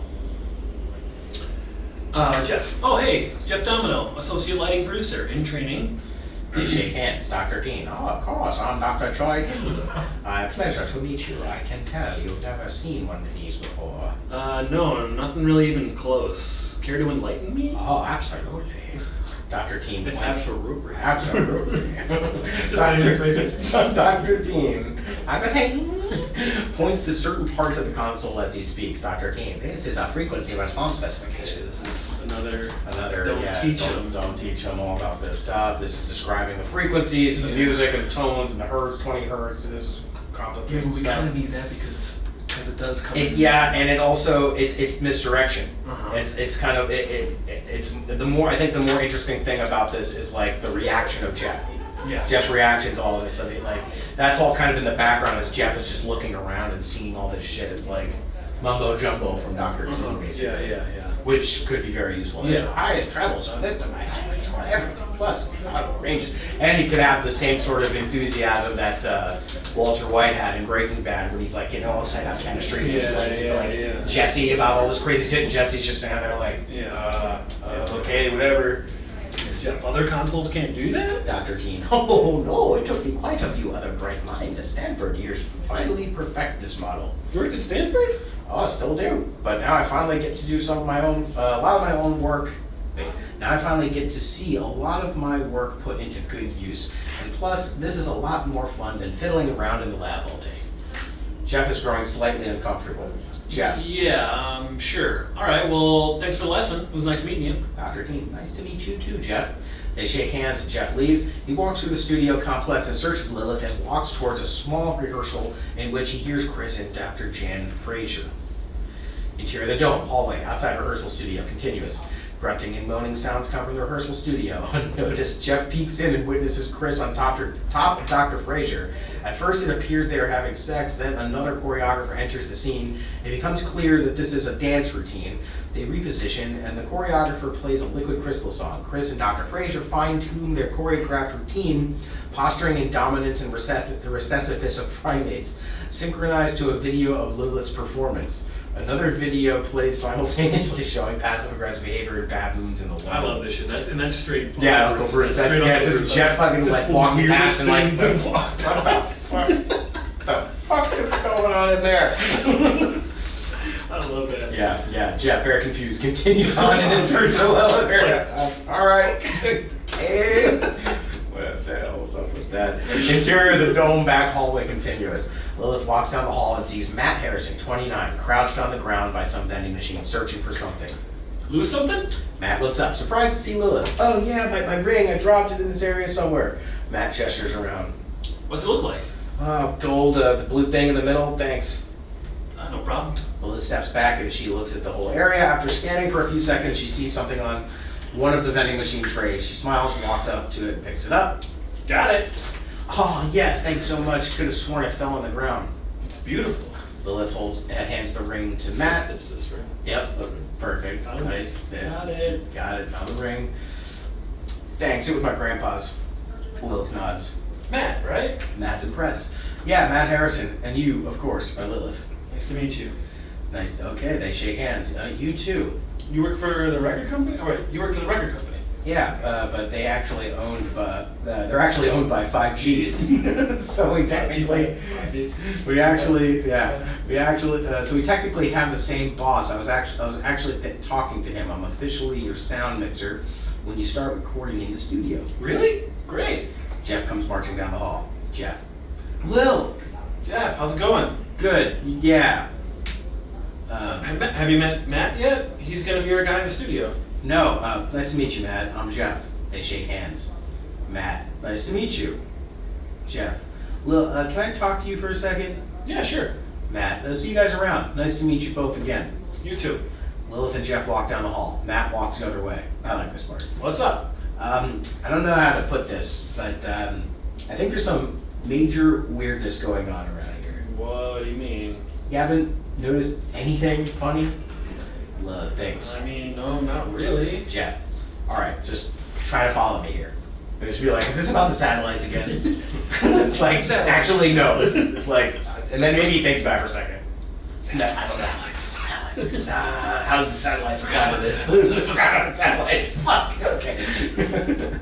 Jeff, all right, try to follow me here. First of all, the sound and lighting boards are the most ridiculous things I've ever seen. Well, what did you expect for this kind of show? All right, but Lenny Skolnick, you remember him from back in the day? Yeah, what about Lenny? He's cool. Lenny's kind of a dumbass, and I don't think he's the brain cat. I don't think he has the brain capacity to run a lighting setup like that. Well, if he can't do it, then how's he doing it? I don't think he is. They got two separate boards for the light and the sound, and the second set is run all by those creepy doctors. The creepy doctors. The creepy doctors, that Dr. Teen, that Dr. Wait. Teen. That Dr. Teen, he used to work. Wait.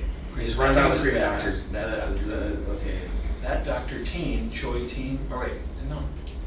Maybe There's not no that, other, doesn't use just that, okay. yeah, okay. It's run by those creepy doctors. Dr. Troy Teen used to do these crazy experiments at Stanford where he's still employed before he suddenly started working there on a rock opera. Are you serious? For the most part. How do you even know all this? And don't get mad. When I saw Chris doing some funky dancing, mimicking like wild baboons banging each other, I don't even know. Jeff, what? What the fuck are you talking about? It's like, well, yeah. What does this have to do with anything? What are you even saying? I don't know exactly. It's just what I said, some weird shit's going on. You don't have a bad vibe at all here. You're doing you're the energy Buddha fabric wizard woman. No, I honestly don't, and I think you need to chill out a bit if you're serious about all this. I know you see conspiracies and everything. Okay, they know that. We don't need to say that. I know you see conspiracies and everything, but this is not one of them. And it's not like I don't have enough going on right now. I don't need this little bit of extra stress, Jeff. You know that. Lilith is worked up. Jeff takes a moment. Jeff defensive. All right, fine. I know. Sorry. I don't even know what you're alluding to. Just don't go around talking crazy to people. I got you this job as a favor. Oh my God. No, don't say that. That's I got you this job as a favor. Well, I She's didn't not worked up. She's defensive. She's Yeah. feeling- And they got a shorthand and Yeah, they got the brother sister kind of whatever. Yep. Well, I didn't ask for it, and I certainly won't ask for another. Okay. Jeff walks away in frustration. Lilith knows she shouldn't have said that. Jeff knows he shouldn't have gotten her all worked up. Lilith takes a deep breath and pulls out her notebook. She sits on the floor and starts doodling manically. She almost completely freaks out, but calms herself. That could be one of her little tics, like something maybe she did, like when she was in rehab. She did doodling. I think that's what we. That's what, yeah. we Yeah, so that's her, why like, it's there. in her mind, she's like, I just want to do some heroin. Yeah. But no. Okay. So Vincelli off screen. Lilith! As Jeff stomps off, James Barnhart lurks at the end of the hallway staring at him, so we can just hear that Barnhart tone or whatever. Yeah. And she kind of feels it, and it's like, and maybe it's like it's the surveillance camera. It's like we hear the tone and we just see like Lilith on a surveillance camera. It's like he's not even there. It's just but she's being watched. Yeah. And it's like, and the audience thinking it's like, who the fuck is watching her? But like everybody's watching her, but what the fuck's going on here? It'll all just come down to the music. Yeah. Okay, so as Jeff stomps off, Barnhart's lurking. Jeff feels a chill in his soul. He escapes down the first available hallway and out the door. Exterior parking lot. Continuous. Jeff scurries around to the street to a bar. Interior bar. 10 minutes later, Jeff plops down at the bar. Jeff, the bartender. Shot of whiskey and a lager, whatever you got on tap. Smile. Sorry. Shot of whiskey and it should be a lager. Shot of whiskey and a lager, whatever you got on tap. Bartender nods and pours the drinks. Or no, that's your line. You're Jeff. What am I talking about? Okay, yeah, we've been switching back and forth. I'll and stuff. be you. Yeah, sorry. You're Jeff. You're always Jeff. Okay. Shot of whiskey and a lager, whatever you got on tap. Bartender nods and pours the drinks. Jeff tosses down his credit card. Jeff, keep it open. Bartender sets the drinks down, grabs a credit card. Jeff takes a shot. Matt Harrison, a few seats down, notices Jeff. Hey, Jeff. Matt, hello. How you doing? Oh, you know, drinking at the bar, alone. I hear that. Jeff looks at Matt, nearly empty glass of beer. Jeff to the bartender. Can you get him another one? Jeff gestures to Matt to have a seat next to him. Matt moves. The bartender brings Matt his beer. What's going on? I'm just thinking. Yeah, How about you? about the same. Matt takes a deep breath. My grandma just died. Jeff, oh, I'm sorry, man. How old is he? 99. Wow. Yeah, so That's a full life right there. definitely, we should all be so lucky. Jeff lifts his glass. Matt lifts his. To your grandpa. Your grandpa. To your grandpa. Our grandpas. They cheers and take a hefty drink. What's on your mind? You know, life, probabilities, logic. It should be like satellites. You know, life, probability, satellite. What's on your mind? Fucking satellites. Satellites. It's like you haven't heard him say it probably in like 15 minutes, and all of a sudden it's like, oh, fucking satellite. Yeah, that's what's on your mind. Fucking satellites. It's like he just had all that stuff happening with the gorillas and the. Yeah, I know. What is he thinking about? Fucking satellites. You know, it's like, hey, you want to smoke a cig? Matt leans in close to Jeff. You want to smoke a doobie instead? Jeff's face lights up. You got a doobie? You got a doobie? Interior hotel room continuous. Lilith and Chris have an intimate session. A Liquid Crystal music video comes out on the TV, which doubles as an advertisement for their new album. Wow, I just said advertisement. You did, man. I don't know how I feel about that. That's, I don't Let's know. pretend. Let's pretend. I don't know. It's Maybe it's Darren Brown. Maybe it's because it's capitalized. I don't know why. Yeah, no, that's I don't know. I don't know how. But Darren Brown must be That's something just- Darren Brown's working. It's It's just an advertisement for the new album. Pulling out of the hotel window, far enough back to see the roof, a dark figure in the glow of a cigar almost create the illusion of a star or a UFO. So some UFO shit. Exterior bar, count back 10 minutes later. Jeff and Matt are high. Jeff, what's the story, Matt? How did you end up with this cake? Well, actually, it's been an interesting road. Oh yeah? Yeah, you want to hear it?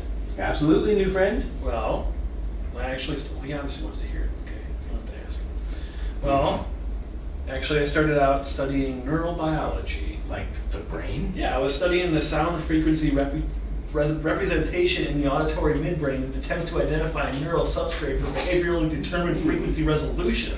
And then Jeff should just be like, wow. He says, oh yeah. Yeah, oh yeah, oh yeah. Oh yeah? Yeah, that wasn't even the fun. That wasn't that fun, but it eventually led me to the ideas of constructive and deconstructive interference, which I think are a lot cooler and have a lot more potential. See, so he's high, so this is like it makes plausible. Yeah. Plausible. See, sound travels in waves, and if the amplitudes of two waves have the same sign, either positive or either both positive or both negative, they will add together for a wave with a larger amplitude. Constructive interference. And we can be doing like hand stuff. Yeah. If the two amplitudes have opposite signs, they will subtract to form a combined wave with a lower amplitude. Deconstructive interference, like good people making good vibes together and bad people making bad vibes worse. And these were really interesting to me because I've always loved music, and music is obviously sound. So after learning how powerful intentional sound can be, I took my know-how and became a sound engineer. Wow, so you really know your shit. I like to think so, and I love it. So how far can you go with this interference? What do you mean? And can you influence things with sound? With the knowledge and the means, absolutely. Interesting. So what do you think of this whole liquid crystal production? It's cool. A great gig, obviously, and I've always been a fan of yours and Lilith's. Well, thank you. Of course. But Matt thinks for a moment. Well, or what? honestly, I've been getting a weird vibe, kinda. I don't know what it is exactly, but there's something about it. Jeff, like deconstructive bad waves or people making bad vibes kind of a thing? Something like that, yeah. Jeff is relieved. Oh, totally. I feel that too. That's why I came here to the bar. I mean, it's needed to get my mind off it, but I can't. Something is just off. For sure. Have you talked to Lilith about it? Jeff, yeah. I mean, I was trying to, right when you and I met. She didn't think anything? Nope. Well, maybe it's just us then. Wouldn't be the first time for me, at least. Jeff, maybe. But just because Lil doesn't notice anything doesn't mean we're wrong. Yeah, I've known her for a long time, and she is the most obliviously aware person there is. Matt chuckles. How long have you known each other? Jeff, forever, man. Our dads were mad scientists together. We were baby buddies, and there, boom, says that Yeah. thing that the whole scene Yeah, was we- about. Matt smiles. Matt, And how can someone be obliviously aware? Jeff, Lilith can see and understand the whole world, why it is the way it is, how it can be changed for the good on an epic scale. Lilith can't see the mural. Lilith can't see the mural I drew on her wall directly outside of her room of a silly-looking French dude getting intimate with a rhino. It took her a month to notice. A month! And by then, it was too late. The rhino evolved into a planetoid with a French guy completely lost interest. You draw on your walls? Yeah, dude. You know? Point being, if there's something going on with liquid crystal, it's probably too close to her face to see. But you do? I like to consider myself an amateur investigator and avid fan of Arthur Conan Doyle. That's the guy who wrote Yeah, the Sherlock Holmes. Sherlock. Matt. I've noticed. Jeff. A fellow deducer. It's just a funny line. Yeah. It's a little Tuesday. They both chuckle. I just don't like that Vincelli. He's so cold. Yeah, no kidding. And that other guy. Yeesh. What other guy? He's like in the shadows or old and creepy. What's his name? Barnhart? A random cold gust of wind hits Matt and Jeff. There's fine their joke. Cut to TV 1 month later. News anchor 3. The president's popularity gains a few points as he reveals his new plan. The TV channel switches to President Bacon standing at a podium with 13 American flags behind him. President Bacon. I have devised a plan to bring the troops home from both Afghanistan and Iraq. Wow, funny. Immediately, it's time to focus on getting our homeland in order. The channel switches to another news station. Headline reads, Zopgov terror tape. A ticker in the bottom of the screen reads, 10 more die from the Atlas flu. So there definitely needs to be something about the flu in there. We need to build about the flu. Right, If there's that's- anything, it's maybe not Zopgov, maybe not the crazy terror stuff, but it's just there's a flu happening. There's a flu, people are getting sick. Just like in 09 with the swine flu, right? Exactly. Yeah. News anchor 3. The latest terror tape from Zopgov, activities, time limit. Okay, Yeah. so it caption video Zopgov. Okay, Yeah, that's just the thing. Cut. Put Yeah. in there because they're cool, I guess. right, yeah. Zopgov, we're trying to write what we know, but we know more now. Cut to music channel special. Exterior, the dome. 1 month later.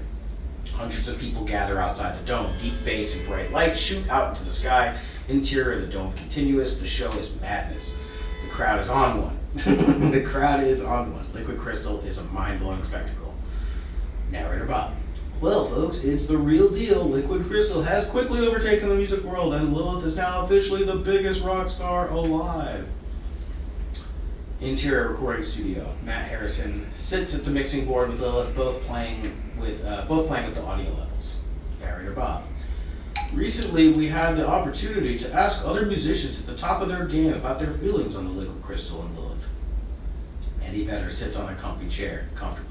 Oh man, Lilith. Well, definitely, that's how I talk to you. Yeah, well, I definitely love the fabric from the start. Yeah. Oh. And this Liquid Crystal show is just incredible. Dave Grohl sits on a couch chewing gum. She fucking rocks. Just like hard, so hard. Honestly, I put a hat and sunglasses on when I went to the concert in Chicago, and I couldn't even say it was a concert. It was more like an experience. Lilith was like a goddess up there. I was mesmerized. Tom York sits awkwardly on a stool next to Johnny Greenwood. Just kidding. That's Ringo. Ringo. Right.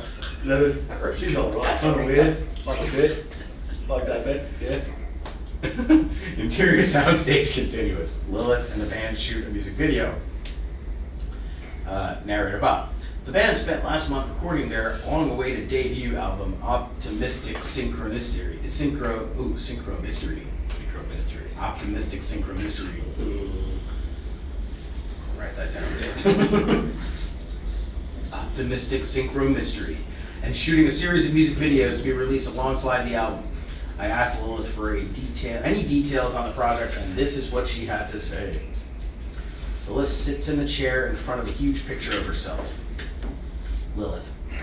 Well, the only thing I'll say is, this album will alter consciousness. Interior trendy TV station continuous. Narrator Bob. There you have it, straight from the rock star's mouth. So, get ready to have your consciousness altered, America. Until next time, I'm Bob. Fuck yeah. And musical channel special. Montage. The entire Liquid Crystal production is involved with standardizing her routine to ensure the efficient setup and tear down of the show as Touring Machine gained momentum. Jeff notes the Yuppie Techs have expanded their teams and have assumed a larger role in the structuring of the show's format. In a process they call performance tuning, the techs and their staff continuously pore over stacks of computer printouts throughout each performance. In an opportune moment, Jeff peruses some of the printouts. Dr. T notices Jeff and approaches him. Dr. T. Hello, Jeff. Jeff is startled. Oh, right, I'm Jeff. Okay. Oh, hey, Dr. T. You'd be Dr. T. Yeah. Dr. T gestures to the printouts in Jeff's hand. Amazing, isn't it? Jeff, what is all this? Dr. T is excited to explain. Detailed parameters of sound, light, lyrics, and staging characteristics for every millisecond of performance time. Jeff smiles and squints at the papers. Jeff, wow, that's pretty impressive. Yeah. Dr. Dean gets closer to Jeff and points out what is on the printouts. See, these are the levels for the sound, and these are the lyrics, and on this next page, the lighting. Jeff's attention slips away as he looks around at the set and sees everyone's having a good old time. All appears to be normal. Considers the possibility that these engineers are just practicing upward mobility and perfecting their new technology. Dr. Lipton. Lilith and Jeff exchange looks but don't communicate. Plagued by self-doubt, Jeff suspects he's been misreading all bad vibes surrounding the production. Pretty neat, right? Jeff snacks back into it, looks back at the seemingly harmless Dr. Keen and smiles. Yeah, you know what? Definitely. Oh yeah. You know what, Jeff? What? I think I like you. Jeff. Oh, well, thanks. How about you come work under me directly? Oh, I don't know. I mean, I'm fine working with Lenny. Dr. T laughs. Lenny, huh? Jeff smiles. Yeah, maybe you're right. Of course I am. We'll get you working on the real stuff. Jeff, well... All right then, follow me. Jeff, should I tell Lenny? Welcome. Interior of the Dome, Philadelphia, a few nights later, pre-show. Jeff finds Lilith. Jeff, I'm so sorry, Lilith. They hug. It's okay, Jeffy. I just need you. Jeff, I know, I'm here. Jeff kisses her on the head as they separate. Jeff, how you feeling? Not bad. Jeff, you and Chris are good? Lilith gives him a look. Well, I'm seriously asking. Yeah, we are. He's sweet. He's genuine. Well, he better be, otherwise I'll have to beat that ass. They laugh. Chris walks up to him. Oh, hey, Chris, we were just talking about it. Chris and Lilith hug and kiss. Chris. You be Chris. Or should I be Lilith. Chris? Yeah, Oh, yeah, you're Lilith. Right, my bad. Good things, I hope. Of course. All right, Lil, have a great show. Kill it out there. Lilith, I will. Thanks, Jeffy. Jeff walks away. Chris, you know he's in love with you, right? What? Are you serious? Get out of here. Chris, ha, okay, whatever you say. Lilith gives Chris a look and then here's her cue for the show. Time to kill it. Chris, good luck, baby. I'll take over for a little bit. Yeah. Interior of the dome during the show. Lilith kills it. The show somehow keeps getting better. Jeff stands at the side of the stage during the show. Suddenly, a fight breaks out in the crowd near the stage. Jeff notices two other smaller skirmishes at the exact same time. He sees the yuppie techs celebrate subtly as they are informed of these fights. Maybe they can see the fights, they don't have to be informed. The cutting would have to be very particular. Like they show the fight, they show somebody whispering in the text here, and they have to show a call like this or something. Yeah, that's yeah.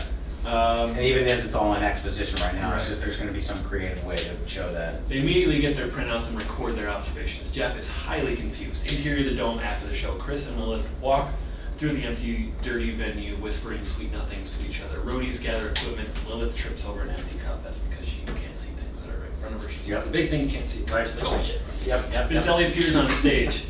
Vincelli. Chris, your car's here now. Lilith, you got 10 minutes. Chris, right now? Vincelli, yes. Okay, be right there. Vincelli leaves. Lilith, where are you going? I thought we were hanging out tonight. Chris. Vincelli said some of the choreography is loosening up and I need to address it immediately. Oh, okay, that sucks. I know, I'm sorry. I'd rather get it done tonight, that way, tonight. I'd rather get it done tonight than have to worry about, than have to worry about tomorrow. Yeah. Yeah, I get it. Don't want to upset the bosses. Chris, definitely not. I'll see you tomorrow though, okay? Okay, all right. Okay, all right. Okay. All right. They kiss. Lilith is a little perturbed. Jeff walks in as Chris walks out. Jeff, have a good night, buddy. Chris, yeah, you too. Chris gives Jeff an uneasy look. Lilith pulls out her cigarettes. She sees Jeff and is uplifted. Jeffy! They hug. Jeff. Sweet show, post-game boom boom. Jeff pulls out his weed vape pen. Lilith puts away her cigarettes. Lilith, yes, thanks, and yes, please. They sit on the stage and vape. Lilith looks towards where Chris walked out and sighs. Jeff, you okay? Jeff nudges her with his shoulder. Lilith, yeah, of course. Lilith looks and Jeff and smiles. Was I fucking drunk? Probably. Then she looks around the beautiful venue. Lilith, isn't it wild how far we've come? Yeah, totally, but it's not surprising to me at all. Oh no, you saw this coming? Logic and all that? Was it the satellites? Jeff, you know it, but seriously, with our gifts, with your gifts, it was only a matter of time. Our parents set us up nicely and we've hit the ground running. See, even right there, it's like we got that rapport of the past, okay? Lilith nods. Lilith, agreed. We were pretty lucky. Jeff looks at Lilith. Yes, we were. Jeff takes a moment. But you know, there is some weird shit happening with this show, right? Lilith, Jeff, not that again. I'm kidding, but I'm serious. I know you are. Let it go. Jeff, I'm telling you. Lilith! Jeff hits the vape pen one more time and puts it away. Lilith, okay, shut up about that. Time to go. Hey, do you want to come over and watch a movie and order some pizza? Jeff, girl, you already know the answer to that. Lilith laughs. Yes, I do. They hop off the stage and exit. Interior Lilith's hotel room. 20 minutes later, Jeff hops off the bed. Lilith, I'd offer you a beer, but you know I don't have anything in here. Jeff, I know. All good. Thanks, though. Okay, just let me change real quick and then we'll order some pizza. Find a good movie and not Anaconda. Well, you know me too well. Lilith goes in the bathroom to change. Jeff peruses through the TV options. Jeff, it's not looking good out here, little slim pickings. Lilith off screen. You got this. Okay, I got this. Jeff hits the vape pen in search of motivation. He finds a movie. Jeff, got it. Lilith comes out of the bathroom in yoga pants and a shirt with no bra. Jeff is slightly taken aback. Jeez. Lilith, what? It's my comfy clothes. That's okay, except the guy across the courtyard could probably see your nips, though. Shut up. Lilith punches Jeff in the shoulder as he hops on the bed next to him. He passes her the vape pen and rubs, and he passes her the vape pen and rubs his ouch. Ouch. Oh yeah, ouch. Ouch. Lilith. Jumanji? Yes. Jumanji, Jack Black. Yeah, of course, that's so funny. Very meta. Agreed. They look at each other. Lilith. What? Nothing, I don't know. It's just been a while since we've hung out like this. I miss it. Aw, I do too. I'm so happy you're with me through all this, Jeffy. I seriously couldn't do it without you. We get that, okay, Jesus. Yeah. Lilith kisses Jeff on the cheek and puts her head on his shoulder. Jeff. Okay, you got the pizza? Or no, I'm happy to be here for you. Jeff puts his arm around her and they cozy up. Okay, you got the pizza? Lilith is on her phone. Lilith, yep, ordering it right now. All right, here we go. Jeff pushes play and he sits and thinks for a moment. Wait. Jeff pauses the movie. Lilith brooks her head up. Wait, what? I think I love you. Oh. They look at each other deep in the eyes, and Jeff kisses Lilith. She kisses him back, and they make sweet, passionate love. Interior Dome, Philadelphia. Next night, pre-show. Jeff finds Lilith just as she's about to go on. They hug awkwardly. I feel like that whole thing with them saying it's like, I think I love you a lot, like that would, I don't know if there needs to be any dialogue. Maybe No. there could be some like, just like they're sitting there and they just have this moment where they're like looking at each other and it just chemistry happens. Yeah, I think I was just trying to add some humor. Like, he's like, wait! Like, he's about to say some other thing about some other thing, and she's like, wait, what? Like, what are you about, the satellites again? And he's like, wait, I love you. Like, that was what I was doing. Yeah, but I yeah. hear what you're saying. I think that this is not a like the comedic part already happened with the finding Jumanji and all that. Yeah, Like, and true. And then once she comes out in the yoga pants, it's like then like Jeff gets.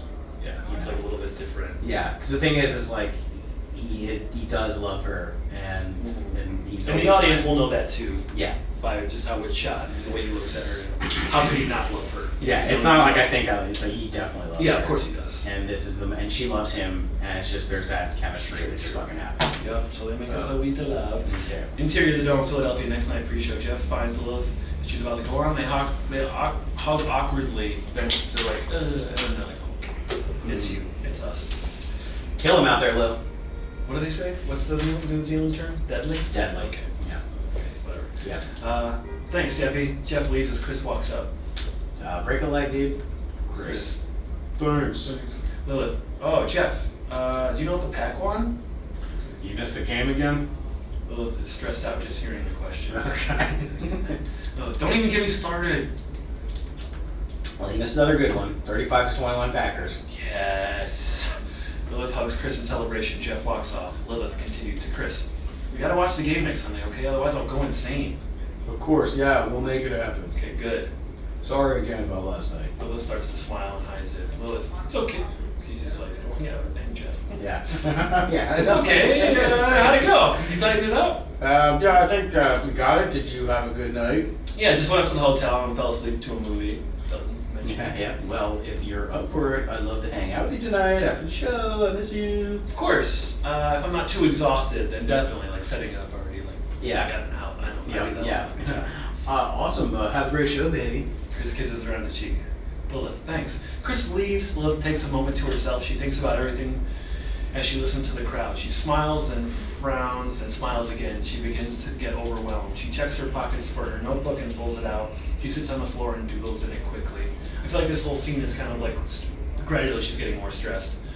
Even because it's just like a lot of stuff has happened, and then she sees Jeff and feels all the emotions. Yeah. And then hears about the Packers, which is, we try to put Yeah. that in there. as And a this is trigger. supposed to be her downtime. Right. So she's just like kind of feels a lot of stuff, and she's excited to see Jeff and happy that finally happened. And then Chris comes, and then he wants to hang out. And then the Packers won in a really good game, but she missed it again. She wants to watch the game, and she's got the show, and she hears the crowd. And she's just like, pulls out the notebook and just like, okay, sits on the floor and kind of. Yep. The crowd begins to cheer for her, and she hears her cue. She stands, puts her notebook in her pocket, and walks out on stage. Interior Dome. All right, so we're about at our limit, so we'll just keep going until they come get us out of here. Yeah. Okay. Lilith comes out with an energy like never before. I feel like maybe that doesn't. Because she was just so stressed out. So I don't know. Maybe she'll. Well, she's a performer, so maybe that's. Yeah, she's I mean okay. that she can get into the zone. I mean, Yeah. it is like an energy we've never seen before. Right. It is, but it's not as it's more than just what we're seeing on the picture. The crowd responds. The show is better than the best show you've ever been to. Interior of the Dome, side stage continuous. Jeff is in a daze thinking about his night with Lilith. He can't hold back his excitement. As the show goes on, he remembers the incident last night at the last show and starts watching the crowd intently. Maybe they'll be like the same. He'll hear like the same song will come on. So he'll be like thinking about it, and all of a sudden the same song will come on. And Yeah. I'm like, oh yeah, and then I'm like, oh yeah, and then I think we'll be able to follow it. Like, oh okay, yeah, this is. And then he'll look in the same direction where we saw the crowd. So the crowd, the audience will be able to be like, oh yeah, like following him with, okay, this is what happened last time. Yep. He remembers the incident, and then he looks over at the same time, and then it's like almost the same shot. Yep. And then the fight breaks out. The techs are getting notified and read it, so it's like a deja vu moment. Yep. And Jeff's like, wait a minute, Yeah, whoa. and it snaps him out of his Yeah. like daydream. Yeah, right, for sure. Being happy. Interior of the Dome security office after the show, so we don't have to see him like, he's he's at the security office. Yeah. This is always the shaky stuff with Bill here. Like, why does he know to go to the office and like look up the stuff? But Jeff arrives to see Bill, large and in charge, sitting behind the office window. Bill, yes. Jeff flashes his badge. I got a few questions for you. Interior of the dome, backstage. 5 minutes later, Jeff aggressively walks up to Lilith and Chris. Lilith notices. Hey, sorry to interrupt, but there's something serious I have to talk to you about. Lilith, Alone. Whoa. Okay, what's up? Jeff looks at Chris. Chris looks at Lilith. Lilith, yeah, it's okay. Sorry. Sorry, dude. Chris responds, yeah, no problem. Chris walks off reluctantly. Lilith quietly. Jeff, now is not the time. Yeah, I know, but it's not about that. But I don't regret it all. I don't regret it all. Lilith looks at the floor and looks to the floor and a little mad at him, but is also a little, looks at the floor, a little mad at him, But it's also. but also a little smitten. Jeff, continue. But seriously, I know you didn't believe me before, and you won't want to believe me now, but there is some real shit going on here with the show. I know there is. Jeff, come on. No, bear with me, please. Please. Lilith takes a breath. Lilith, okay. Okay, so you know how there were these fights in the crowd in both of your shows last night? Lilith shakes her head. As in, no, right? Shakes her head, no. Yeah, okay, well, you didn't see those people going crazy last night? Or on stage, right? Well, yeah, kinda. I thought they were just dancing, though. They were fighting. And both nights it happened at the exact same time in the show. That's just a ridiculous coincidence. Is there I can't remember if there's anything later on at the point where it's like there's reports of people that got injured Yeah, I think so. later on, right? I think so. Okay. Jeff gives Lilith a look. At least it was in the older drafts. I don't know if we did Yeah, that. okay. And not only that, Oh, yeah. but 5 of the people involved in the fights had completely had complimentary passes from Dr. Teen. That's what he got from Bill. Jeff, seriously? And how do you even know that? Where is this information even coming from? Jeff grabs a little piece of paper out of his pocket and hands it to her. I got this from Bill at security. It's a list of Dr. Teen's guests for tomorrow's show, and the address is on the office at Sanford, just in case, if I'm right, it's at least one of these people will have been in the fight. Lilith looks at the Really list. And if you're wrong, Then I'm for real going fucking crazy. look, Jeffy, I love you. Just be careful. These are some serious people. Right or wrong, you need to calm down about this. I don't even know what any of this means. I love you too, that's why I'm so worried. Jeff sighs and hugs Lilith. I'll talk to you later. Jeff walks away. Chris notices Lilith is upset and walks back over to console her. Lilith sighs, looks at the list one more time and puts it in her cigarette pack. Chris, what's his deal? Conspiracy stuff again? Satellites again? Satellites again. Is it about the satellites? I don't know. I mean, I want to believe him. Well, I don't want to not believe him because he's Jeff, but this stuff is just ridiculous even for him. Yeah, and you think that he'd at least be a little bit more grateful. He is grateful. He's just always been like this. He means no harm. I can't blame Jeff for being Jeff. Well, you can ignore him and hang out with me. Chris puts his arm around Lilith and kisses her. Lilith forces a smile and hugs Chris. She looks over his shoulder at Jeff walking down the hall. She doesn't feel right. Interior of the dome next night. The crowd awaits restlessly on the other side of the curtain. Dr. Teen was looking for Jeff and finds him. Dr. Teen, hey Jeff, come here. I need you for something really quick before the show starts. Sorry, one It's second. okay. Jeff, Jeff. text me 1 second. Sure, what's up? This is where Jeff gets dead. You gon' get dead. Corinne, message to me. Hi Corinne, who are you? Yeah, please tell me about your dogs. My name is Arlen. I love them. Except Bunny and Bear. Oh, that's cute, Corinne. Hi. You're cute. Okay. Sorry. Sorry about That's that. Corinne. Somewhere in Oh, really? Oh, nice. I thought it was Korean. Oh, It's like old a school crazy. Corinne. Okay, Alright. Dr. Teen. Hey Jeff, come here. I need you for something really quick before the show starts. Sure, what's up? We need you to get up on the grid and see what's up with number 33. Alright, what's the problem? Not really sure. Jeff climbs up to the top of the light grid and finds number 33. As he reaches out to grab it, he's electrocuted and falls 30 feet onto the drum set below, dead. People scream and a crowd gathers around. Dream sequence. So this is a dream sequence I don't think we probably need either. Lilith and Jeff are 17 years old. They're in an attic-like space with music equipment, thing and play the keyboard. They're covering a Tupac song. Okay, we get it. Lilith's mom was there. She's saying something to Lilith. Remain calm. Okay, so that's all. That's panic. And so 63. We don't need that. I don't think, right? Yeah, yeah. Don't need flashback. I feel like her mom wouldn't say remain calm. Yeah. Even though that's a hint to the Right, of course. That's kind of forcing it. Thoughts are Foreshadowing, remain force. calm. All of a sudden, he wakes in her chair. Okay, so we could just cut to Lilith waking in her chair, listening to Tupac or whatever, to readjust, affected by her, whatever she was dreaming. We don't have to know what she. Yeah, right. Chris enters the room. Lilith takes off her headphones. Lilith, hey, I just had the weirdest dream. We could just see that in her face. She could just be like, whoa, Yeah. what was that? Yeah. Chris is somber. Lilith notices something is wrong. What's going on? Chris sits down next to her. Lilith, there was an accident. Something happened to Jeff. What? He was up on the lighting rig trying to fix something when he got electrocuted. So we already know this. Yeah. Don't tell them what they already know. Yeah. So it's like, what So he happened? doesn't need to- What? And then it's just kind of like, and then it's just silence, and we just see Lilith's reaction, and Yeah. swells. Yeah, We don't need to see that. What? Oh my God, Lilith! No! I can't believe it! How? Why? No! She'll just be like, she'll start Yeah, panicking. because we know it's like once it's like there's been an accident, we just see her face, and then just kind of the emotions start to kick in. Mm-hmm. I feel like this whole conversation. Vincelli comes in. Yeah, Vincelli could then.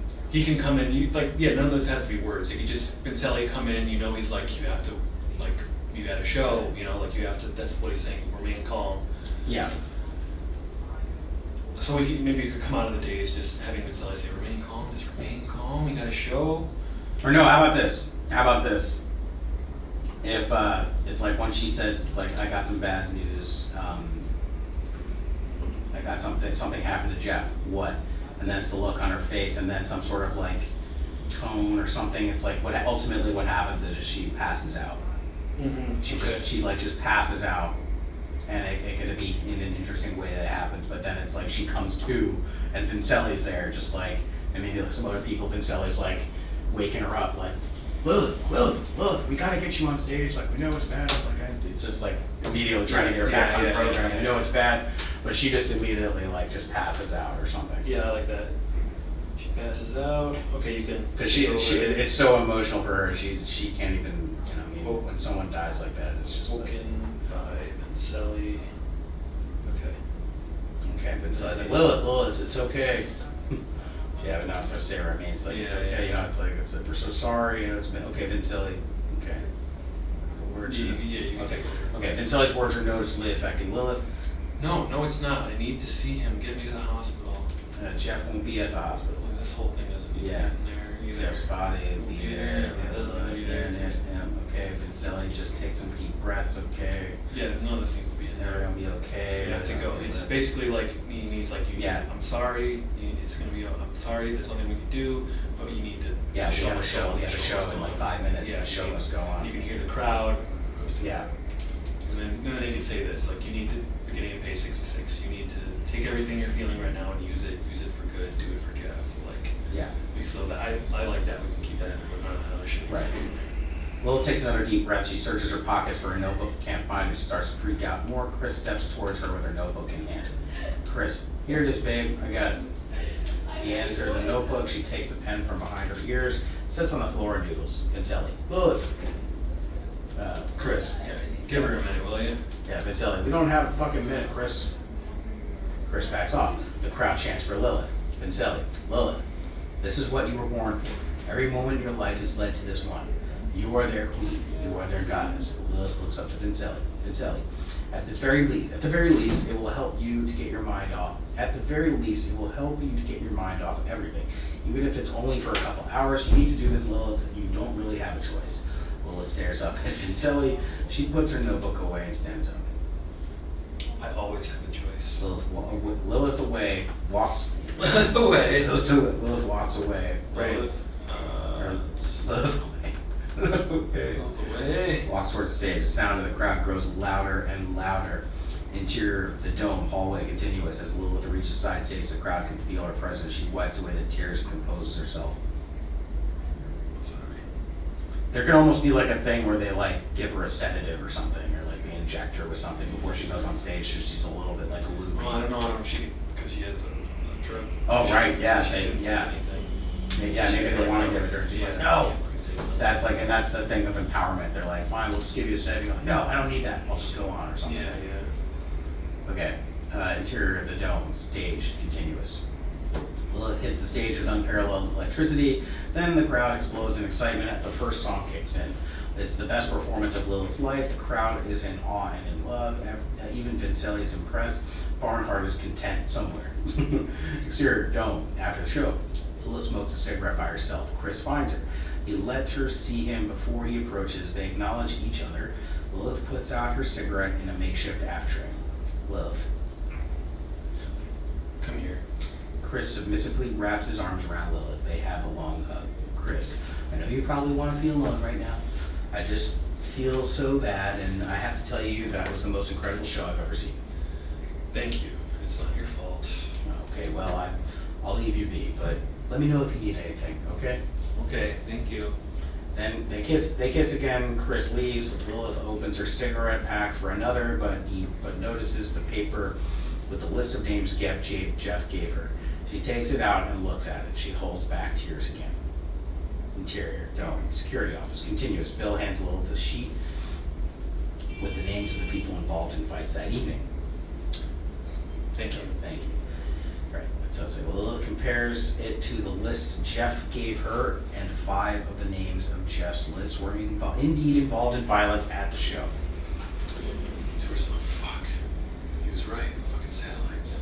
Fucking satellites. This is also where like you could cut in. Yeah, this is the actual, cut like- to satellite. Yep. 68. Lilith looks Or you back. could say fuck, he was right, and then we cut to like this. Yeah. Yeah. Oh God. Fucking satellites, dude. Who'd have thought? I say let's stay in here. They don't kick us out by 4. We can go finish it up in another room. Okay.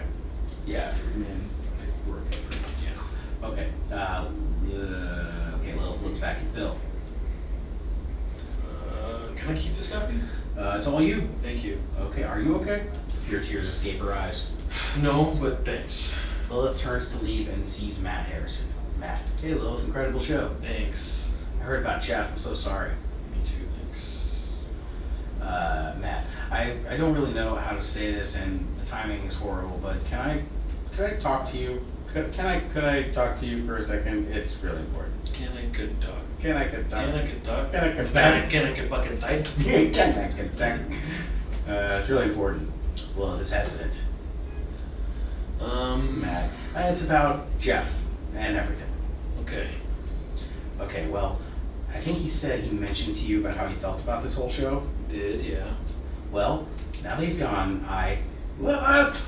From Vincelli. Vincelli always off screen. Lilith looks Matt dead in the eyes. They understand each other. Let's talk soon. Lilith gives Matt a card with her number on it. They nod intently at each other, and Lilith leaves. Interior limousine. Next day. Lilith and Vincelli sit across from each other along with 2 big bodyguards. Vincelli. The mix on that album is almost finished, and the paste up of the cover artwork will be ready later today for you to look at. I thought you were gonna let me do the cover art. I've been working on something for a few months already. Well, we found this artist that specializes in doing the exact kind of thing we're looking for, so, it was too good to pass up. Wait, who? Don't worry. I'll guarantee it, you'll like it. Edward, first you make me change my lyrics, and now this. The cover art is a big deal to me. We agreed I could do it. It's in my contract. This is messed up. The limo stops at the Hyatt Hotel in Washington, D.C. Okay, we're here. Well, we'll talk about it later. Don't worry about it. Don't worry about it, hon. Don't worry about it, hon. Don't worry about it, hon. Fucking on me. Yeah, me.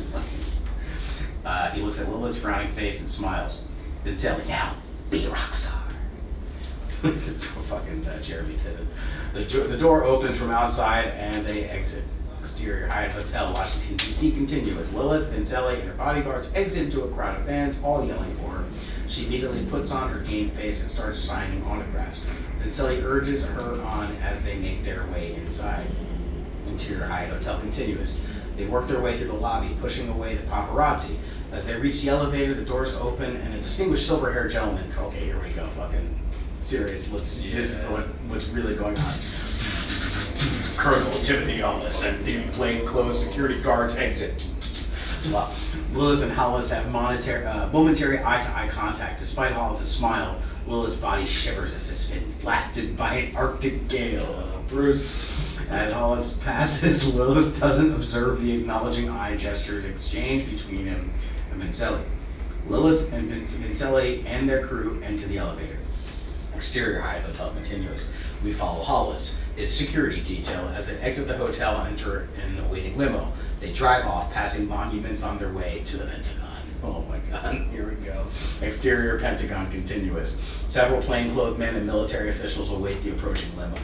As a military aide opens the door, Hollis emerges from the car and the fawning officials pay their respects. A military officer approaches Hollis. Military officer, Mr. Hollis, sir, everyone is waiting in the conference room. This conference room? Yeah, in this conference room. Yeah, in this If you would follow me. Everyone's waiting in the conference room. Okay, Hollis nods and follows. Interior, Pentagon suite, continuous. They enter a luxuriously appointed suite wherein the present another another 10 participants. This group included Dr. Teen, who includes Dr. Teen, Dr. Frazier, Dr. Burgess, Richard Brown, Secretary of the Interior Craig Staples, Secretary of Defense, and James Ward, Secretary of Treasury. After the exchange, it'd just be funny if he was actually in it. That'd be funny. After the exchange of greetings and pleasantries, the group sits down and assumes ominous seriousness. Hollis. Craig Staples rises and walks to the podium. Craig Staples. As you may know, I am Craig Staples. Yes, we've just established Yeah. that. Tell them what they already know. Yeah. Secretary of Defense. By now, I'm sure you are all familiar with the Southern California-based terror group, Top Got Overground. They're responsible for multiple terrorist attacks, including the most recent at the courthouse. Obviously, don't need This could all just be, okay. So instead of a flu bomb, it's just like, as you know, we have Flu. there should be someone of those guys should be from the CDC. Maybe Craig Staples is with the CDC. Yeah. So they started to say, as you know, there's a certain threshold of outbreaks in all these cities around the world, the swine flu or the Center atlas. for Disease Control, right? Yeah. Okay, so there's people are getting sick everywhere. Okay, it's like a thought. Okay. It's Richard not Brown, regular this whole flu. conversation can be altered. Continually not responsible. Yeah. Okay. So you wouldn't even worry about that. Okay. So you just go. And then, so this is where, yeah, we're just like cutting back and forth between Yeah. Lilith having a.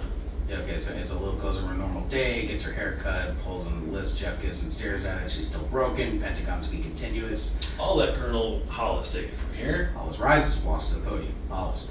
I was informed 10 minutes ago that there have been 7 reported cases of the new mutated airborne Atlas flu virus in the state of Illinois.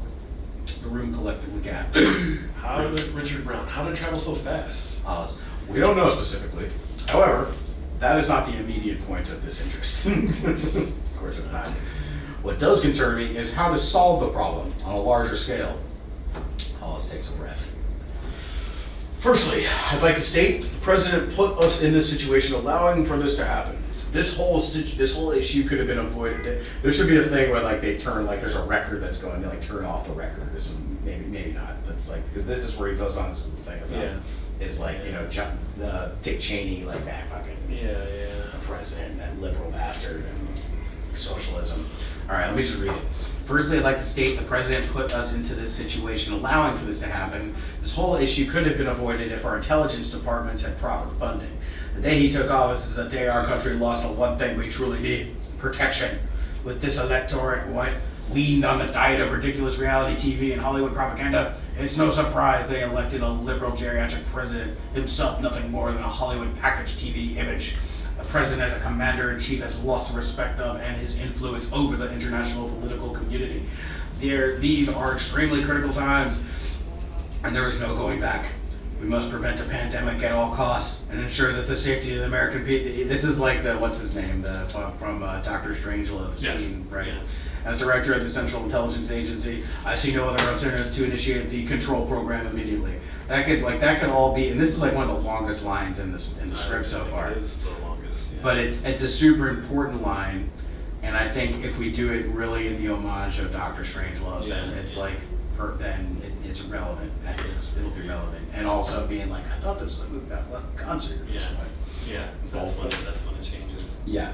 James Barnhart enters the room with 2 agents. This should be like the first time we're really seeing James Barnhart since the beginning. Yeah, agreed. Okay, 2 agents. The agents said binders. With his theme music. Yeah. And then he comes, you hear the theme music Yeah, at yeah. the end, and then all of a sudden, Fucking Barnhart walks in.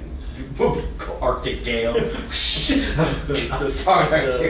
winter comes first. Yeah, yeah. The cloud. Yeah, the fucking freezes. Oh God. Okay. James Barnhart enters the room. The binders are red with an intricate dragon mandala on the front. Richard, Craig, and James all look at each other, very confused. Wait, what the hell is going on here? What is this? Remain calm, Richard. Everything is under control. Interior dome, continuous. Lilith gets dressed by other people, run around, rehearses on stage, knows a few spot of blood, but Jeff fell, she's barely holding it together. Interior Pentagon, continuous. Oswald Burton stands up and heads to the podium. Hello, I'm Oswald Burton, Program Coordinator of the Vigene Corporation. In light of this new epidemic, we're in the process of developing a unique 2-stage vaccine. The infective membrane coating of the vaccine is endowed with receptor molecules that have an affinity to bind to human sensory nerve cells. Consequently, when the vaccine is injected, it infects and penetrates the sensory nerve cells and follows the cells, processes. It infects and penetrates the sensory nerve cells and follows the cells processes into processors, maybe? Yeah. Into the brain. Yeah. Interior dome, continuous. Lilith eats and heads back to her dressing room. All of Jeff's belongings neatly piled in the corner. Numbness overtakes her. Pentagon suite continuous. Richard Brown. Hold on, what does this vaccine do? It allows us to protect the population remotely. The vaccine puts our private antenna on people's cells, turning them into receivers. We then only have to transmit vibrational signals from the satellites to activate inoculation. Hollis. And what's the availability of those vaccines? Richard Brown's face tightens with frustration. Oswald Burton. Ample quantities will be available for distribution in 10 days. Excellent. Okay, I say we stop Pause it here there, yeah. and go back up to the room, and then we can have the end. That's 2 hours and 4 minutes. Okay. The end of the whole thing. Oh, he's playing. Oswald Cobblepot. Okay. Yeah, I'm just gonna pan you wanna this. Flip it over and just get us in front of. Put the camera over there just so we can get like a still or an image of us standing in front, like this is where we were, you know.